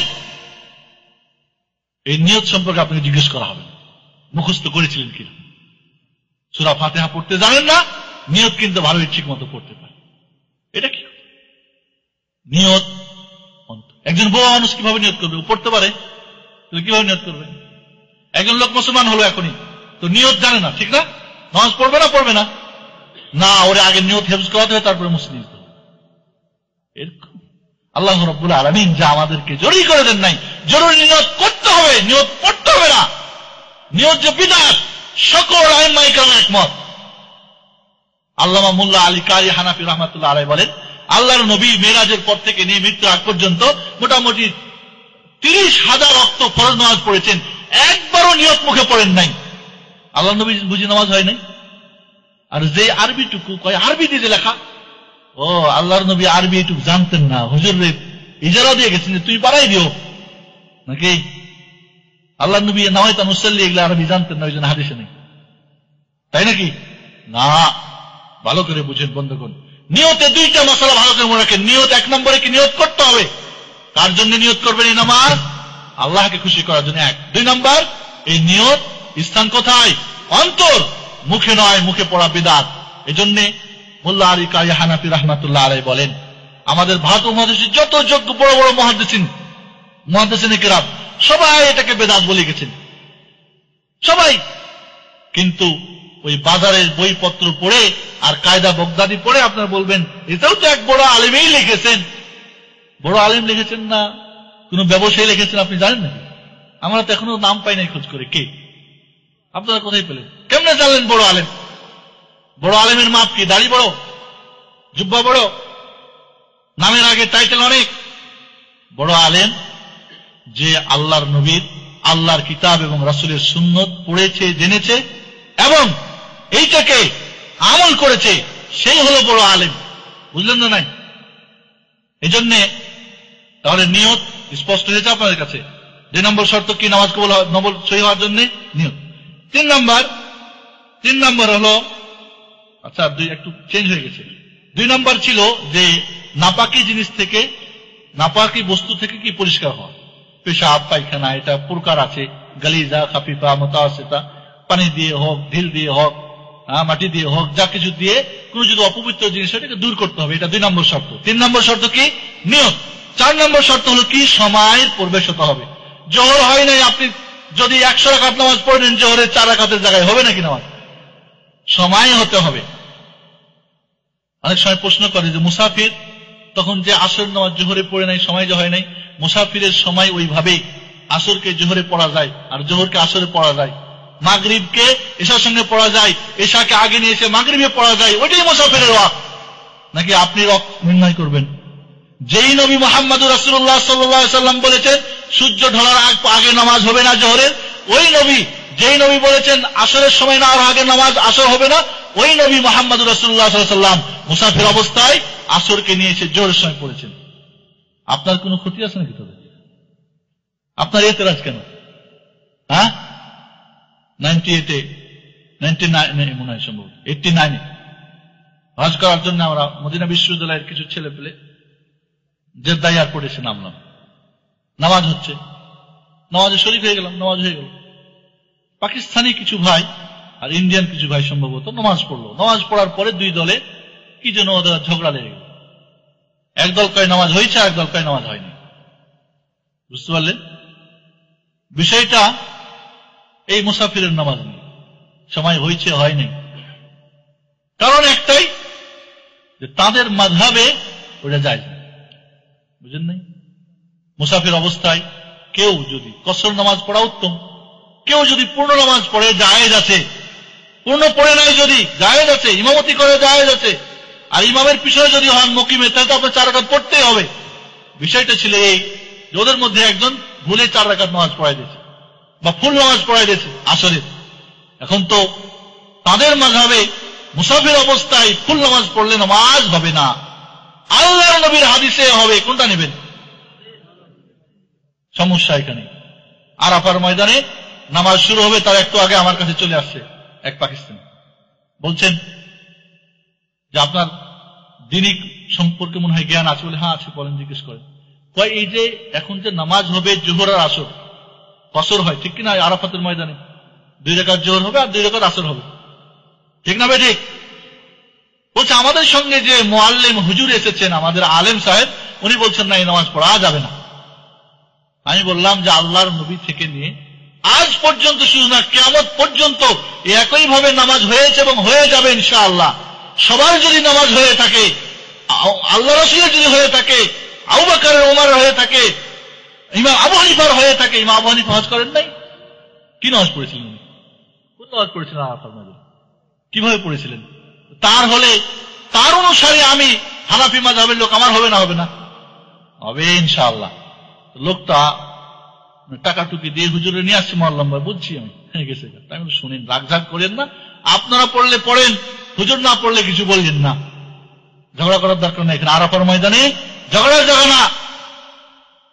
বন্ধুগণ, দুঃখ লাগে যদি আপনি হাদিস বলেন তো বলেন যে আমাদের হুজুররা করে না কেন? আপনার হুজুর না করে না, এটা কি হাদিস এই জন্য দোষী নাকি? আল্লাহর নবীর হাদিস এই জন্য জবাবদিহি করবে না আপনার মাযহাব জবাবদিহি করবে, না আপনার হুজুর জবাবদিহি করবে? আল্লাহর নবী জবাবদিহি করবে না, রাসূলের হাদিস জবাবদিহি করবে না। করবে যারা এই হাদিস মানে না। তারা কেন মানে না? তাদের যুক্তি কি? 4 নম্বর শর্ত, সময় হতে হবে, সময় হওয়ার পরে নামাজ পড়তে হবে। 5 নম্বর শর্ত, কেবলামুখী হতে হবে। কেবলা, ফরজ হোক নফল নামাজ হোক, তবে যদি আপনি শোয়ারিতে থাকেন তাহলে কেবলা মুখী করে তারপরে চলতে থাকেন, যেদিকে যার নামাজ হবে, অথবা যেদিকেই আপনার মুখ থাকে নামাজ। কিন্তু ফরজ নামাজ হলে কেবলামুখী আপনাকে নামাজ শুরু করতে হবে। 6 নম্বর শর্ত হলো কি? আওরাত ঢাকতে হবে। পুরুষদের নাভি থেকে নিয়ে হাঁটু পর্যন্ত এবং 2 কাঁধ। উমরা করতে যায় অনেকে, সেফটি পেন দিয়ে মেরে দিল এখানে, ডান কাঁধ খোলা। ওই যে প্রথম তওয়াফে কুদুমে 3 বার মানে ইস্তেবা করতে হয়, পুরা হজ শেষ, তারপরে এটাকে বন্ধ করে। আল্লাহর বান্দা জানে না এই দুটাকে ঢেকে নামাজ পড়তে হয়। ওই আরবরা যে করে, আরবরা আপনার দলিল নাকি? আরবরা দলিল না আপনার দলিল? কোরআন আর হাদিস। কেউ ভুল করলে আপনি ভুল করবেন, এটা নয়। সৌদি ওরা কি কম জানে? ওই কম জানার ব্যাপারেই তো খাইছেন আপনি। জানে না জানেন, আপনি কি জানেন? আপনি আল্লাহর নবীর হাদিস শেখার চেষ্টা করেন। কে কি করলো সেটা দেখা আপনার ব্যস্ত হওয়ার দরকার নেই। বন্ধুগণ, এই জন্য 6 নম্বরে শর্ত হলো পুরুষের নাভি থেকে নিয়ে হাঁটু পর্যন্ত এবং 2 কাঁধ ঢাকতে হবে। আর মহিলাদের মুখ এবং হাত, এর খুব শুধু তালুটা বাদ দিয়ে বাকি সমস্ত ঢেকে কি করতে হবে? নামাজ পড়তে হবে। যদি আজনাবী পুরুষ থাকে তাহলে সম্পূর্ণ ঢাকতে হবে, মুখ তো সব ঢেকে নামাজ পড়তে হবে। তবে ছোট বাচ্চা যদি হয়, বালেগ হয়নি এখনো, মেয়ে মানুষ, মাফ মুশকিল, প্যান্ট পরে পড়তে দেন, গুড়না লাগাই নাই, মাফ মুশকিল। হ্যাঁ, কিন্তু বালেগ হওয়ার পরে তাকে অবশ্যই শুধু মুখটা বাদ দিয়ে বাকি সব ঢেকে তাকে নামাজ পড়তে হবে। এই 6টা শর্ত মনে রাখেন। এরপর আমরা ইনশাআল্লাহ পদ্ধতির আলোচনাতে যাই। এবার আপনি কেবলামুখী হয়ে নিয়ত করে নিয়েছেন, ঠিক আছে? কেবলামুখী হয়ে নিয়ত করে আল্লাহর জন্য নামাজ পড়ার জন্য এবার আপনি দাঁড়িয়েছেন। খুশু এবং খুজু আপনার অন্তরে, এই বাপটির মহাব্বত, এর ভয়, এর আশা নিয়ে এবার আপনি দাঁড়িয়েছেন। এবার আপনি কি করবেন? এবার আপনাকে তাকবীরে তাহরিমার মাধ্যমে নামাজ শুরু করতে হবে। দেখেন, নামাজ এটা একটা ঘর মনে করেন। ঢুকতে হলে চাবি দিয়ে ঢুকতে হবে। নামাজের চাবি কি? আর তুহুরু মিফতাহুস সালাহ। উযু হলো কার?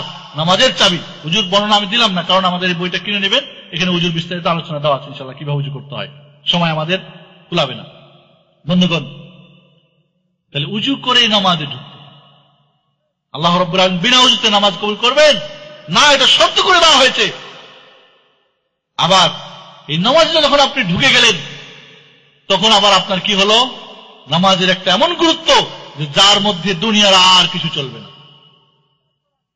দুনিয়ার কোনো কাজ করা আর চলবে না। কি কি চলবে না পরে আলোচনা করবো ইনশাআল্লাহ। এই নামাজ, এই জন্য কি বলতে হবে, আল্লাহ আল্লাহু আকবার তাকবীরে তাহরিমা দিয়ে আপনাকে এই নামাজের মধ্যে ঢুকতে হবে। বন্ধ ছিল, চাবি দিয়েছেন, উজু হয়ে গেছে, এবার আপনি ঢুকবেন তাকবীরে তাহরিমা, মানে যেই তাকবীরের মাধ্যমে দুনিয়ার সমস্ত কাজ হারাম হয়ে যায়। এবার তাহলে আমার সঙ্গে আপনারা পর্যায়ক্রমে দেখতে থাকেন। এবার আপনি কি করবেন, তাকবীরে তাহরিমা, কিবলামুখী হয়েছেন, ঠিক আছে, হাত দুইটা কি করবেন, আঙ্গুলগুলি না বন্ধ থাকবে আর না খোলা থাকবে। খেয়াল করেন ভালো করে, কেউ ঘুমালে জাগায় দেন, না খোলা থাকবে আর না বন্ধ থাকবে, স্বাভাবিক। কান পর্যন্ত উঠাবেন, এটা আল্লাহ নবী বেশি করতেন এবং এই হাদিসগুলি বেশি সহিহ। তবে কান পর্যন্ত হাদিস আছে, কান ধরা না, কান ধরা কোনো দলিল নেই, কান পর্যন্ত উঠাতে হবে। তবে আল্লাহ নবী বেশিরভাগ কান পর্যন্ত উঠাতেন। এবার আপনি দেখেন, খেয়াল করেন, তাকবীর এবং কাজ একসঙ্গে, দেখেন ভালো করে, হ্যাঁ, আল্লাহু আকবার, তাকবীর এবং হাত বাঁধা দুইটা একসঙ্গে হলো না নাই? তাকবীর আগে পড়েন, আল্লাহু আকবার, কাজ পড়ে। আগে তাকবীর বলে দেন, এরপরে হাত বাঁধেন, হাত উঠিয়ে বাঁধেন। 2 3 নম্বর হলো আগে তাকবীর পড়ে, আগে হাত বাঁধেন, আল্লাহু আকবার। 3 ভাবে যায়, তাকবীর এবং হাত উঠা এবং বাঁধা একসঙ্গে এক। তাকবীর আগে হাত পরে, হাত আগে বাঁধেন, তাকবীর পরে বলেন আল্লাহ। আবার দেখেন, খেয়াল করেন, আল্লাহু আকবার, হ্যাঁ, আল্লাহু আকবার, আল্লাহু আকবার। বুঝে আসছে না, আসে নাই? এই তিনটা আল্লাহর নবী করেছেন। কোন সময় এটা করেন, কোন সময় ওটা করেন, যেটাই করেন জায়েজ আছে। বুঝে আসছে? এবার আপনি তাকবীরে তাহরিমা বাঁধলেন কান পর্যন্ত বা কানের লতি পর্যন্ত উঠালেন। এবার আপনি আঙ্গুলগুলি কিবলামুখী থাকবে, সোজা হয়ে কিবলামুখী হয়ে দাঁড়াবেন। যদি জামাতে হন তাহলে কাঁধে কাঁধ পায়ে পা মিলিয়ে দাঁড়াবেন, এটাও সুন্নাত। আমরা অনেক সময় কেউ যদি কাঁধে কাঁধ পায়ে পা লাগায় তো মনে করে এটা আমার মাযহাবে নেই। কোন মাযহাব এমন নাই, যে কোন হাদিস নাই যে আল্লাহর নবী কাঁধে কাঁধ মিলাতে নিষেধ করেছেন আর পায়ে পা মিলাতে নিষেধ করেছেন। না সহিহ আর না যঈফ, না জাল না মিথ্যা। বরং আল্লাহ নবী বলছেন তোমাদের 2 পায়ের মধ্য দিয়ে বাচ্চা, বকরির বাচ্চা যেরকম যাতায়াত করে, আমি শয়তানকে দেখি তোমাদের 2 পায়ের মধ্য দিয়ে যাতায়াত করে। তোমরা লাইন সোজা করো, আর নাই তোমাদের অন্তরগুলি আল্লাহ বাঁকা করে দিবে। যদি লাইন বাঁকা থাকে তাহলে অন্তরগুলি আল্লাহ বাঁকা করবে। আজকে মুসলমানের মিল নাই কেন? এটা একটা কারণ। লাইন যখন আপনি কাঁধে কাঁধ, হযরত সাহল ইবনে সাদ সাহাবী বলছেন যে আমাদেরকে, হযরত আনাস সম্ভবত বলছেন যে সাহাবা ইকরামকে কাঁধে কাঁধ এবং পায়ে পা মিলিয়ে দাঁড়ানোর জন্য অর্ডার করা হতো। আল্লাহ নবী বললেন, আচ্ছা তোমরা যেভাবে ফেরেশতারা আল্লাহর কাছে আরশে আজিমে, ওইখানে মানে কি বলে ওটাকে, সপ্ত আকাশে আল্লাহর ওইখানে যেভাবে লাইনবদ্ধ হয়, তোমরা কি ওইভাবে লাইনবদ্ধ হতে চাও না? সাহাবা ইকরাম বললেন, কিভাবে ইয়া রাসূলুল্লাহ? বললেন, তারাসাউনা, তারা প্রাচীর ঢালা, সীসা ঢালা প্রাচীর মতো কাঁধে কাঁধ পায়ে পা মিলিয়ে, বুনিয়ানুম মারসুস, হ্যাঁ, ওইভাবে তারা দাঁড়াতো। কাজেই কাঁধে কাঁধ পায়ে পা মিলিয়ে দাঁড়াতে হবে।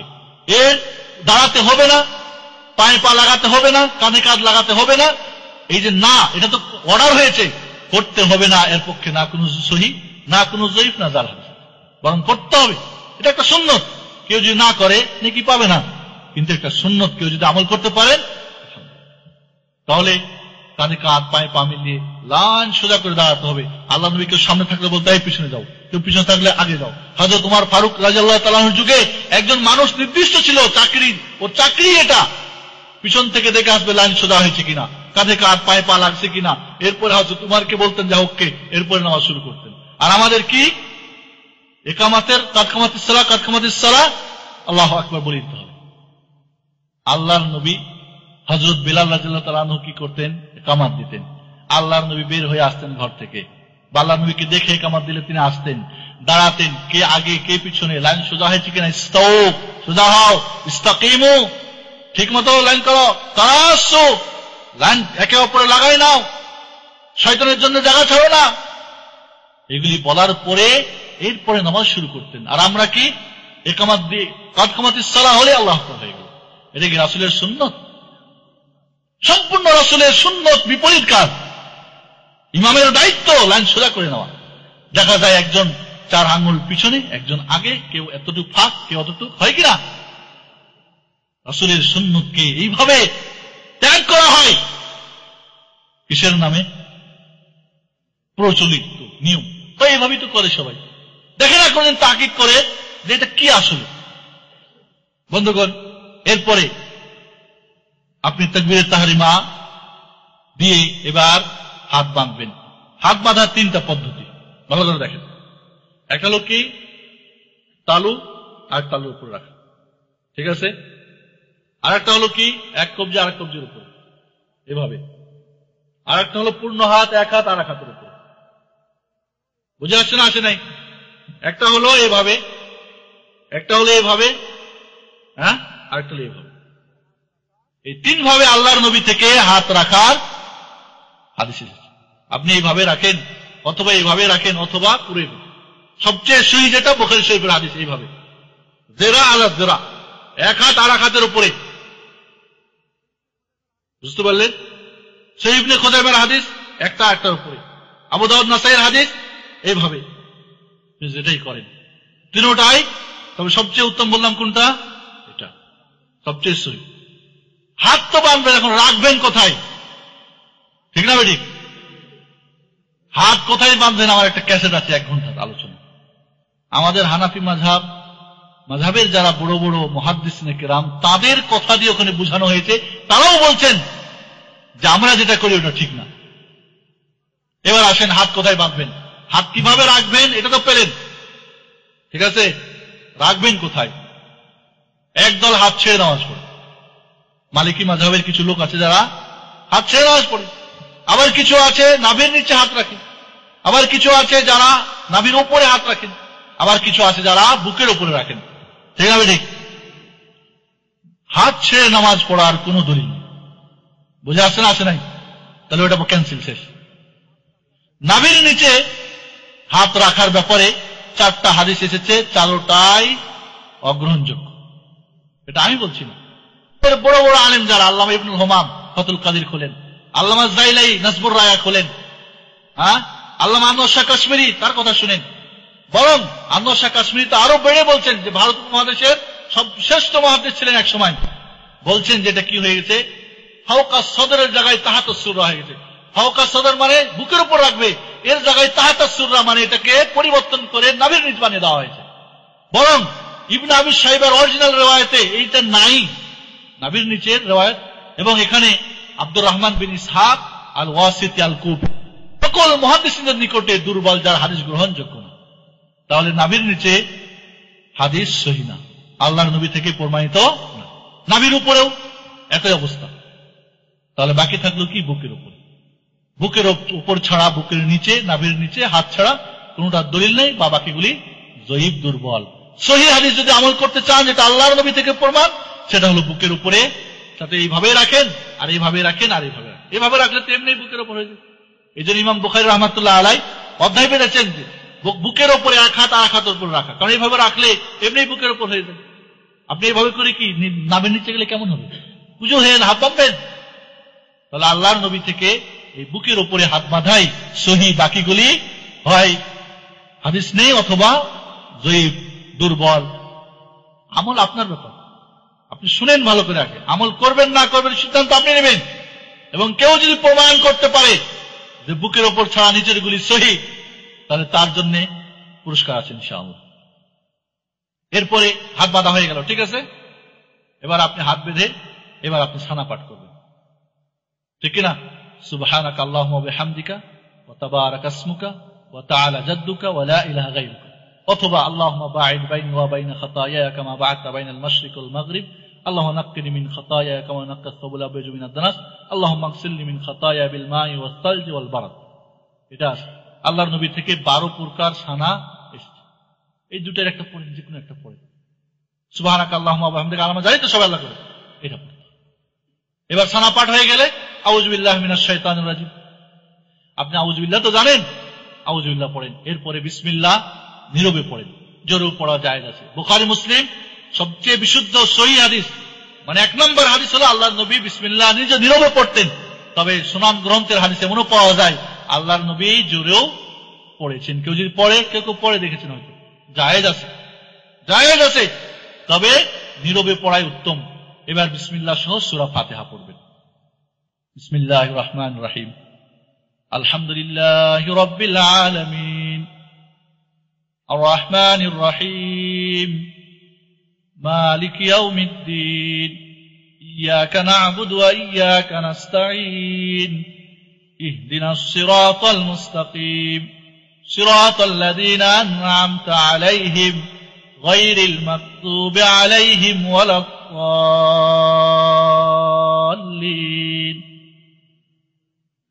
সূরা ফাতিহা একটা করে আয়াত পড়তেন আল্লাহর নবী, প্রত্যেক আয়াতের পরে থামতেন।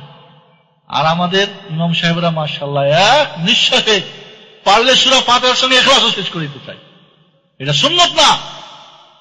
এবং মনে রাখবেন, সূরা ফাতিহা নামাজের রুকন, সূরা ফাতিহা ছাড়া নামাজ হবে না। আপনি মুক্তাদি হন আর ইমাম হন। ইমাম যদি হন, একাকী হন, তাহলে পড়তে হবে সবার মত। যদি নীরবে কেরাত হয়, ইমাম যদি আস্তে আস্তে কোরআন পড়ে, তবুও সূরা ফাতিহা পড়তে হবে সকল মাযহাব, সকল ইমামের মত। ভালো করে বুঝেন মাসালাটা। যদি আপনি একাকী পড়েন অথবা ইমাম হন, অথবা ইমাম সাহেব আস্তে কেরাত করেন, ঠিক আছে, যেরকম জোহর, আসর, মাগরিবের তৃতীয় রাকাত, ইশার তৃতীয় চতুর্থ আস্তে কেরাত কিনা, তাহলে সূরা ফাতিহা পড়তে হবে সকলের মতে, সব মাযহাব, সব ইমাম। বুঝা আসছে? কথা হলো যদি ইমাম জোরে কেরাত করেন তখন কি করবেন, এখানে একটু মত পার্থক্য আছে। কেউ বলেছেন পড়তে হবে, আর কেউ বলছে পড়তে হবে না। আমার ক্যাসেট আছে, সূরা ফাতিহা ছাড়া নামাজ হবে না, 1 ঘন্টা আলোচনা আছে। এটা যদি সম্পূর্ণ আলোচনা শুনতে চান, পেন রিয়াল দিয়ে কিনে মহব্বত করে শুনবেন, তাহলে বুঝে আসবে। মহব্বত করে না শুনেন তাহলে কইবা এরকম কয় মূল্য, শুনবেন সব কথাগুলি। আমার কথা আমি বলি নাই, বরং হানাফি মাযহাবের, শাফি মাযহাবের, মালিকি মাযহাবের, হাম্বলি মাযহাবের সকল ইমাম যারা মুহাক্কিক আলেম, সকলেই সূরা ফাতিহা পড়তেন। নিজামউদ্দিন আউলিয়া সূরা ফাতিহা পড়তেন। মুক্তাদিরা জিজ্ঞেস করলেন, আপনি সূরা ফাতিহা পড়তে বলেন আমাদেরকে, আমরা শুনছি কিয়ামতের দিন যে সূরা ফাতিহা পড়বে ইমামের পিছনে তার মুখে আগুন দেওয়া হবে। কয় দেখো, কিয়ামতের দিন সর্বপ্রথম হিসাব কি হবে? নামাজের। যদি আল্লাহ কয় নিজামউদ্দিন তোর নামাজই নাই, কারণ আল্লাহ নবী বলছেন লা সালাতা লিমান লাম ইয়াকরা বিফাতিহাতিল কিতাব, তার নামাজই হয় না যে সূরা ফাতিহা নামাজে পড়ে না। কি বলছেন আল্লাহ নবী? যে সূরা ফাতিহা পড়ে না তার নামাজই হয় না। বলেন নাকি ইমাম, মুক্তাদি, নারী, পুরুষ, আরব, অনারব, ছোট বড়, না, সবার জন্য এই নামাজ হবে না, সবার জন্য। কিয়ামতের দিন আল্লাহ যদি মুখে আগুনও দেয় ওটাই ভালো, তার চাইতে একটা আগুন তখন খেয়ে তো জান্নাত পাবো, কারণ নামাজ আছে। আর নামাজের হিসাবে ঠেকে গেলে তো সবই বরবাদ। হাদিসে আছে নামাজে যদি বরবাদ হয় সব বরবাদ, আর নামাজ পাশ হয়ে গেলে সব পাশ। আর মনে রাখবেন, এই মুখে দেওয়ার যে হাদিস বর্ণনা করে যারা, এগুলি হল মিথ্যা, এরা হলো দাজ্জাল, এরা বড় কাযযাব। এক মাযহাব আর এক মাযহাবকে ঘাইল করার জন্য এগুলি হাদিস বানাইছে, বুঝেন নাই? এই ধরনের কোনো কথা নেই, মিথ্যা। আল্লামা লাখনবীর, আল্লামা কি বলে, আরে আমাদের ভারত মহাদেশের শাহ কি বলে, আশরাফ আলী থানভী, বড় বড় আলেমরা এটা স্বীকার করছে, এটা জাল হাদিস, মিথ্যা কথা। এটা এই ধরনের কোন হাদিস আল্লাহর নবী থেকে নেই। যেই নবী বলছেন সূরা ফাতিহা ছাড়া নামাজ হয় না, ওই নবীর থেকে বুঝি এমন হাদিস হতে পারে যে সূরা ফাতিহা পড়বে আর মুখে আগুন দেবে? হয় নাকি? এরকম বিপরীত কথা বুঝি আল্লাহর নবী বলার জন্য এসেছিলেন দুনিয়ায়? না। এই জন্য বন্ধুগণ, জোরে কেরাত হলে সূরা ফাতিহা পড়তে হবে না কোন কোন ইমামের মত, তবে অধিকাংশের মতে পড়তে হবে, এবং না পড়লে নামাজ হবে না। যেখানে আল্লাহ বলছেন নামাজ হবেই না, এর বিপরীত তেমন হওয়া উচিত যে না পড়লেও নামাজ হবে, নাকি বলেন? এই জন্য হযরত আবু হুরায়রা রাদিয়াল্লাহু তাআলা আনহু হাদিস বর্ণনা করছেন যে আল্লাহ রাব্বুল আলামিন, আল্লাহ নিজেই বলছেন হাদিসে কুদসি, কাসামতু সালাতি বাইনি ওয়া বাইনা আবদি, আমি নামাজকে আমার এবং বান্দার মধ্যে ভাগ করে দিয়েছি। এই নামাজ বলতে কি? সূরা ফাতিহা। সূরা ফাতিহাকে আল্লাহ নিজে নামাজ বলে আখ্যায়িত করেছেন, সালাত বলে আখ্যায়িত করেছেন। যিনি হাদিস শুনতেছিলেন হযরত আবু হুরায়রা রাদিয়াল্লাহু তাআলার কাছ থেকে, বললেন, আবু হুরায়রা, আমরা যখন একসময় ইমামের পিছনে থাকি, ফায়াকরা ফি নাফসি, নীরবে পড়ো। আল্লাহর নবী ফজরের নামাজে বললেন, কি গো, তোমরা আমার পিছনে কেউ কিরাত করতেছিলে নাকি? আমার কিরাত ভারী হয়ে যাচ্ছিল। বলে, হ্যাঁ ইয়া রাসূলুল্লাহ, পড়তেছিলাম তো। আল্লাহর নবী বললেন, সূরা ফাতিহা ছাড়া অন্য কিছু তোমরা পড়বে না। আর একদিন ফজরের নামাজে আল্লাহর নবী বললেন, কি ব্যাপার, আমার পড়া তোমরা কেড়ে নিচ্ছিলে, কে পড়তেছিল নাকি? একজন বললে, হ্যাঁ রাসূলুল্লাহ, আমি পড়তেছিলাম। হ্যাঁ, আমি পড়তেছিলাম। এইখানে বর্ণনাকারী হাদিস জোহরি বলছেন, এরপরে মানুষরা কি করলেন, পড়া থেকে বন্ধ হয়ে গেলেন। কোন পড়া থেকে বন্ধ হলেন? এটাই হলো দলিল যারা বলছেন পড়তে হবে না। কোন পড়া থেকে বন্ধ হলেন? সূরা ফাতিহার অতিরিক্ত পড়া থেকে বন্ধ হলেন। জোরে জোরে পড়া, যেই পড়লে আল্লাহর নবীর পড়ার সঙ্গে টক্কর হতো। 1 কোটি মানুষ যদি ইমামের পিছনে নামাজ পড়ে, নীরবে পড়ে, কোনো টক্কর লাগবে? তাহলে সব হাদিসের আমল হয়ে গেল। আল্লাহর নবীর এক কথা আর কথার মধ্যে বিরোধী নেই, আমাদের বোঝার বিরোধী। তারপরেও যদি কেউ না মানতে চান, ঝগড়া করবেন না। আল্লাহর নবীর সমস্ত হাদিসের উপর আমল করতে চাইলে সূরা ফাতিহা পড়তে হবে। নারী হন, পুরুষ হন, ফরজ আর ছোট হন আর বড় হন, ঈমান হন আর মুক্তাদি হন, জোরে কেরাত হোক আর আস্তে হোক, আর জোরে কেরাত হোক আর আস্তেই হোক, আপনাকে পড়তে হবে সূরা ফাতিহা সর্ব অবস্থায়।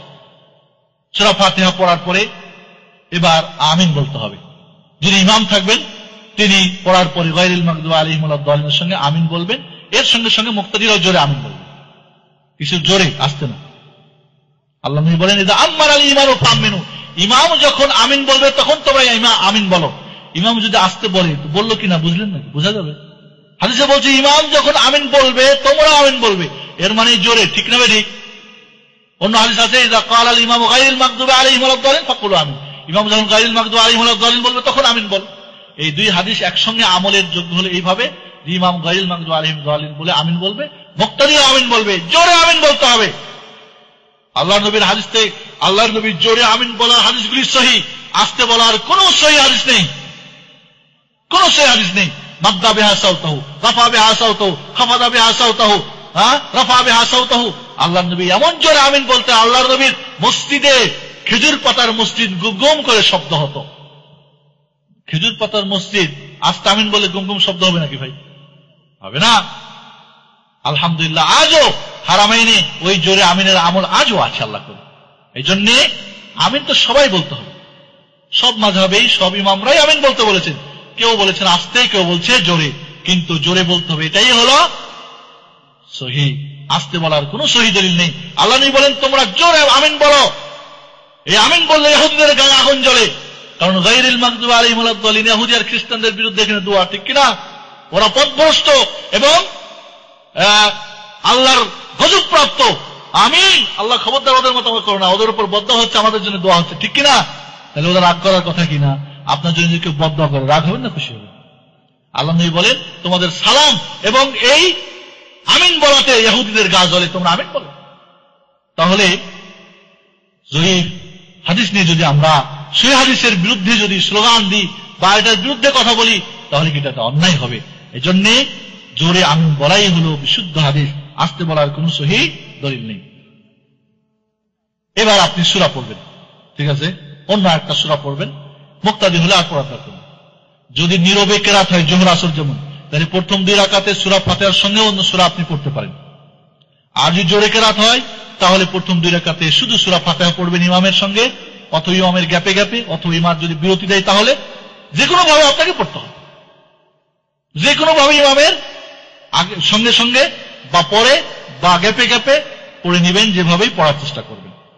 এরপরে অন্য সূরা ইমাম সাহেব পড়বেন, মুক্তাদিরা অন্য সূরা পড়ার দরকার। যদি জোরে কেরাত, আস্তে কেরাত হলে অন্য সূরা পড়া যায়। ইবনে মাজার সহিহ হাদিস, হযরত জাবের ইবনে আব্দুল্লাহ বলেন, আল্লাহর নবীর সঙ্গে জোহর এবং আসর নামাজে আমরা প্রথম 2 রাকাতে সূরা ফাতিহার অতিরিক্ত আমরা অন্য সূরা পড়তাম। হাদিসটা কি করবেন? বাদ দিয়ে দিবেন নাকি? না বলবেন যে না এটা ইয়াদের হাম্বালিদের? হ্যাঁ, আল্লাহর নবী থেকে যদি সাবিত প্রমাণ থাকে তাহলে আমরা আমল করতে পারি। জরুরি না কিন্তু সূরা ফাতিহা আপনি পড়েছেন খালাস, কিন্তু নীরব কেরাতে প্রথম 2 রাকাতে পড়া যায় আছে। এবার অন্য সূরা মিলাবের 5 প্রকার নিয়ম আছে। কয় প্রকার? প্রত্যেক রাকাতের জন্য আলাদা আলাদা সূরা, ঠিক আছে? একই সূরা 2 রাকাতে ভেঙে, অর্ধেক প্রথম রাকাতে, অর্ধেক দ্বিতীয় রাকাতে। বুঝে আসছে না? নাই, ভালো করে বুঝেন। 2 রাকাতের জন্য 2 সূরা, হ্যাঁ, একটা হলো। 2 নম্বর হলো 2 রাকাতের জন্য একই সূরা ভাগ করি, প্রথমে হাফ পরে ভাব, বা আগে বেশি পরে কম, ঠিক আছে? 2। 3 নম্বর হলো প্রথম রাকাতের জন্য যে সূরা, দ্বিতীয় রাকাতের জন্য ওই সূরা। প্রথম রাকাতে সূরা ইখলাস পড়লেন, দ্বিতীয় রাকাতে সূরা ইখলাস পড়লেন, জায়েজ। বুঝে আসছে? চতুর্থ প্রকার হলো একই রাকাতে একাধিক সূরা, 2টা, 3টা, 4টা। প্রথম রাকাতে সূরা ফাতিহার পরে 3টে সূরা পড়লেন, 2টা পড়লেন, 5টা পড়লেন, মাস মুশকিল, জায়েজ আছে, ঠিক আছে? তাহলে প্রত্যেক রাকাতের জন্য আলাদা সূরা, এক সূরাকে ভেঙে হাফ করে বা কম বেশি করে 2 রাকাতে পড়া, ঠিক আছে? একই সূরাকে 2 রাকাতেই পড়া, ঠিক আছে? ঠিক আছে? একই রাকাতে একাধিক সূরা পড়া। প্রথম রাকাতে 3টা পড়লেন, 4টা পড়লেন, দ্বিতীয় রাকাতে 4টা, 5টা পড়লেন, ঠিক আছে? পঞ্চম সূরত হলো যে আপনি সূরা ফাতিহা পড়ার পরে অন্য যে কোনো সূরা পড়ার আগে আগে ইখলাস পড়বেন। সূরা ইখলাস পড়ে তারপর অন্য কিরাত পড়বেন, এটাও যায়। আল্লাহর নবীর এক সাহাবী, আনসারী সাহাবী, কুবা মসজিদের ইমাম ছিলেন। তো উনি সূরা ফাতিহা পড়ার পরে এরপরে সূরা ইখলাস পড়ার পরে অন্য সূরা পড়তেন প্রত্যেক রাকাত। তো মুক্তাদিরা বললেন যে ভাই এটা ছাড়ো আর না ইমামতি ছাড়ো। কই ইমামতি ছাড়তে রাজি, কিন্তু আমি এটা ছাড়তে রাজি না। কই চলো তাহলে আল্লাহর নবীর দরবারে। বুঝেন ভালো করে, নতুন জিনিস দেখলে মানুষ কি করে? নতুন জিনিস দেখলে মানুষ প্রশ্ন করে, না এটা হবে না, ঠিক না? ঠিক, এটাই নিয়ম। সাহাবায়ে কেরাম নতুন জিনিস দেখেছে, ইমাম সাহেব প্রত্যেক রাকাতে সূরা ফাতিহার পরে ইখলাস পড়ে তারপর অন্য সূরা পড়ে, এটা নতুন জিনিস। আল্লাহর নবী তো এভাবে পড়েন না, ঠিক না? ঠিক, তাহলে এটা হবে না ভাই, ছাড়ো না, ইমামতি ছাড়ো। হ্যাঁ, আমার দেশে যখন যৌথ দোয়া বিদআত প্রচার শুরু হয়েছে, অনেক ইমামরা ছাড়তে চাই। মুতাল্লি কয়, হয় চাকরি ছাড়েন আর নয় দোয়া করেন, হয় মিলাদ করেন আর নয় চাকরি ছাড়েন। বুঝেন না? হয় এটা করেন না এটা ছাড়েন। তো নতুন জিনিস দেখলে, কারণ সারা জিন্দগি মিলাদ করছে, এখন মিলাদ করবে না, নতুন এদের কাছে। হ্যাঁ, সারা জিন্দগি দোয়া করছে, দোয়া করবে না, নতুন। তো সাহাবায়ে কেরাম রাদিয়াল্লাহু তাআলা নতুন জিনিস দেখে বলে, না এটা ইমামতি ছাড়ো নাই, সূরা এইভাবে পড়া ছাড়ো। বলে না, আমি সূরা ইখলাস পড়া ছাড়বো না। চলো আল্লাহর নবী। বা আল্লাহর নবী ওখানে গেছিলেন কুবাতে, আল্লাহর নবীকে পেশ করা হলো। আল্লাহর নবী বললেন, ছেড়ে দাও তুমি। বলি না, ছাড়বো না। আমি কেন ছাড়বো না? বললেন যে ইয়া রাসূলুল্লাহ, আমি এই সূরা ইখলাসকে মহব্বত করি। কি করি? ভালোবাসি। আল্লাহর নবী বললেন, এই সূরা ইখলাসের ভালোবাসাই তোমাকে জান্নাতে প্রবেশ করিয়েছে। আল্লাহু আকবার, করিয়েছে। আদখালাকাল জান্নাহ, জান্নাতে প্রবেশ করাই দিয়েছে, করবে না। চিন্তা করলেন? তাহলে আল্লাহর নবী কি সম্মতি দান করলেন কিনা যে প্রত্যেক রাকাতে সূরা ফাতিহার পরে ইখলাস পড়ার পরে অন্য সূরা পড়বেন, যেটা আল্লাহর নবী সম্মতি দিয়েছেন। এখন যদি কেউ করে আর পিছন থেকে যদি বলে কি যে না হবে, আল্লাহর নবী নাজায়েজ কাজের স্বীকৃতি দিয়েছেন? কখনই না। নামাজ ফাঁসের হয়ে যাওয়ার স্বীকৃতি দিয়েছেন? এই হাদিস থেকে আরেকটা জিনিস প্রমাণ হলো। কি প্রমাণ হলো? কোরআনের যে তারতিব আছে প্রথম থেকে, এটা লাজিম না। কেউ যদি পিছন থেকে পড়ে আবার সামনে পড়ে, জায়েজ আছে, জায়েজ আছে। বুখারী শরীফের হাদিস, বুখারী শরীফের হাদিস, হযরত আহনাফ বিন কাইস তাবী বলছেন যে আমি হযরত উমরের সঙ্গে ফজর নামাজ পড়েছিলাম। তিনি প্রথম রাকাতে সূরা কাহাফ কোন পারায়? 15 পারায়। দ্বিতীয় রাকাতে সূরা ইউনূস 12 পারা, অথবা সূরা ইউসুফ 12 পারা, অথবা সূরা ইউনূস 11 পারা পড়লেন। হযরত উমরকে কি দেখেছে আহনাফ বিন কাইস পড়তে? প্রথম রাকাতে 15 পারার সূরা পিছন থেকে কি সূরা কাহাফ, আর দ্বিতীয় রাকাতে প্রথম থেকে আগের দিক থেকে সূরা ইউসুফ 12 পারা অথবা সূরা ইউনূস 11 পারার পড়েছেন। পিছন থেকে পড়েছেন কিনা? হযরত উমরের নামাজ কি বাতিল হয়ে গেছে? যদি হযরত উমরের নামাজ বাতিল না হয়, আমার আপনার বাতিল হবে? হবে না, হবে না। এই সাহাবী সূরা ইখলাস পড়তেন, তারপরে সামনে থেকে পড়তেন, তাহলে তার নামাজ বাতিল হয় নাই, পিছন থেকে তো আবার সামনে গেছেন। তাহলে প্রমাণ হয়। তবে উত্তম কি? তারতিবে পড়া। আল্লাহর নবী এইভাবে পড়েছেন। কেউ যদি কোনো কারণে জেনেই হোক না জেনেই হোক যদি সামনে চলে যায়, নামাজ বাতিল বলা যাবে না। হাদিসে আছে হযরত ওমর এমন কাজ করতে পারে না যেই কাজের মাধ্যমে নামাজ বাতিল হয়ে যায়। হযরত ওমর নামাজ পড়ে বাতিল নামাজ সাহাবীদেরকে পড়িয়েছেন, আর নামাজ ফিরিয়ে পড়েন না, এমন কি হতে পারে? না। এজন্য সব হাদিসই আমাদের মানতে হবে। একটা ধরবেন আর একটা ছাড়বেন তা না। উম্মতের জন্য সমস্ত হাদিসকেই মানা জরুরি। এরপরে সূরা ফাতিহা অন্য একটা সূরা পড়লেন, 5টা পদ্ধতি পেলেন তো। এরপরে আপনি পড়া হয়ে গেলে একটু সূরা ফাতিহা পড়া, আল্লাহর নবী তাকবীরে তাহরিমা বাঁধার পরে নীরব থাকতেন, মানে সানা পাঠ করতেন। সূরা ফাতিহা পড়ার পরেও একটা কি করতেন, নীরব থাকতেন, হালকা একটু নীরব থাকতেন। এরপরে দ্বিতীয় কেরাত পড়ার সূরা পড়ার পরেও একটু সাধারণ একটু দেরি করে আল্লাহু আকবার বলে এবার রুকু করতেন। এবার তাহলে আপনাকে কি করতে হবে, এবার আল্লাহু আকবার বলে রুকু করতে হবে। কিভাবে আল্লাহু আকবার? ওই আর আগে যে আল্লাহু আকবার শিখলেন তাকবীরের সঙ্গে, অথবা আগে তাকবীর পরে রুকু, বা আগে রুকু পরে তাকবীর। তবে উত্তম হলো যদি আপনি ইমাম হন আগে রুকু করে তারপর তাকবীর দিবেন, যাতে করে পিছনের লোক আপনার আগে রুকু না করে ফেলে। কারণ আগে যদি করে ফেলে নামাজ বাতিল হয়ে যাবে, ইচ্ছা করে করে, ঠিক না ঠিক? তাহলে এবার কি করবেন আপনি? হাত বাঁধা ছিল, এবারও আপনাকে কি করতে হবে, দুই হাত উত্তোলন করতে হবে, আল্লাহু আকবার বলে রুকু দিতে হবে, কাঁধ বরাবর অথবা কান বরাবর। নামাজের মধ্যে আল্লাহর নবী 4 জায়গায় হাত উঠাতেন। একটা তাকবীরে তাহরিমার সময়, ঠিক আছে, একটা হলো রুকুতে যাওয়ার সময়, একটা রুকু থেকে উঠার সময়। কয়টা হলো? 3টা। আর একটা হলো প্রথম বৈঠক করে উঠে তৃতীয় রাকাতের জন্য যখন উঠতেন তখন আল্লাহু আকবার। আবার পরে বলতেছি, তাহলে আল্লাহু আকবার বলে রুকু করবেন, হাত উঠিয়ে আল্লাহু আকবার রুকুতে যাবেন। মনে রাখবেন প্রত্যেকটা জায়গায় রফলে দেন বলে 2 হাত উত্তোলন, প্রত্যেকবারে 10 করে নাকি পাবেন। কত করে নাকি? 10। তাহলে 4 রাকাত নামাজে 10 বার হাত ওঠা হয়, তাহলে 10 10 100 নাকি। আর 2 রাকাত নামাজে 5 বার হাত ওঠা হয়, তাহলে 50 নাকি। যারা তাকবীরে তাহরিমা ছাড়া আর বাকি হাত ওঠান না, তারা কত নাকি থেকে মাহরুম হয়? 4 রাকাতে 90 নাকি থেকে, আর 5 রাকাতে 40 নাকি থেকে মাহরুম হয়। দৈনিক 5 ওয়াক্তে সব নামাজ মিলিয়ে কত নাকি মাহরুম হন। মনে রাখবেন আল্লাহর নবীর যতগুলি রফলে দেন হাত উত্তোলন করতে করতে হবে, এরও ক্যাসেট বানাইছে আমি আলাদা করে, 1 ঘন্টার আলোচনা আছে। বুঝতে পারলেন? আল্লাহর নবী যখন ইন্তেকাল করেন মোটামুটি 1,14,000 সাহাবী বেঁচে ছিলেন। 1,14,000 সাহাবীর মধ্যে শুধুমাত্র আব্দুল্লাহ ইবনে মাসউদ, ভালো করে শুনেন, আব্দুল্লাহ ইবনে মাসউদ সাহাবী বলছেন যে আল্লাহর নবীকে আমি তাকবীরে তাহরিমা ছাড়া আর কোথাও হাত উঠাতে দেখি নাই। একজনের না দেখা বাকি সবার দেখা কি না হয়ে যায় নাকি? দেখেন নাই তো কি হয়েছে মুশকিল? এই যে আপনারা যা শুনতেছেন সবাই কি ভালো শুনছে? ওই যে এক ভাই ঘুমাচ্ছে, উনি কি বলবেন? হ্যাঁ শুনেনি?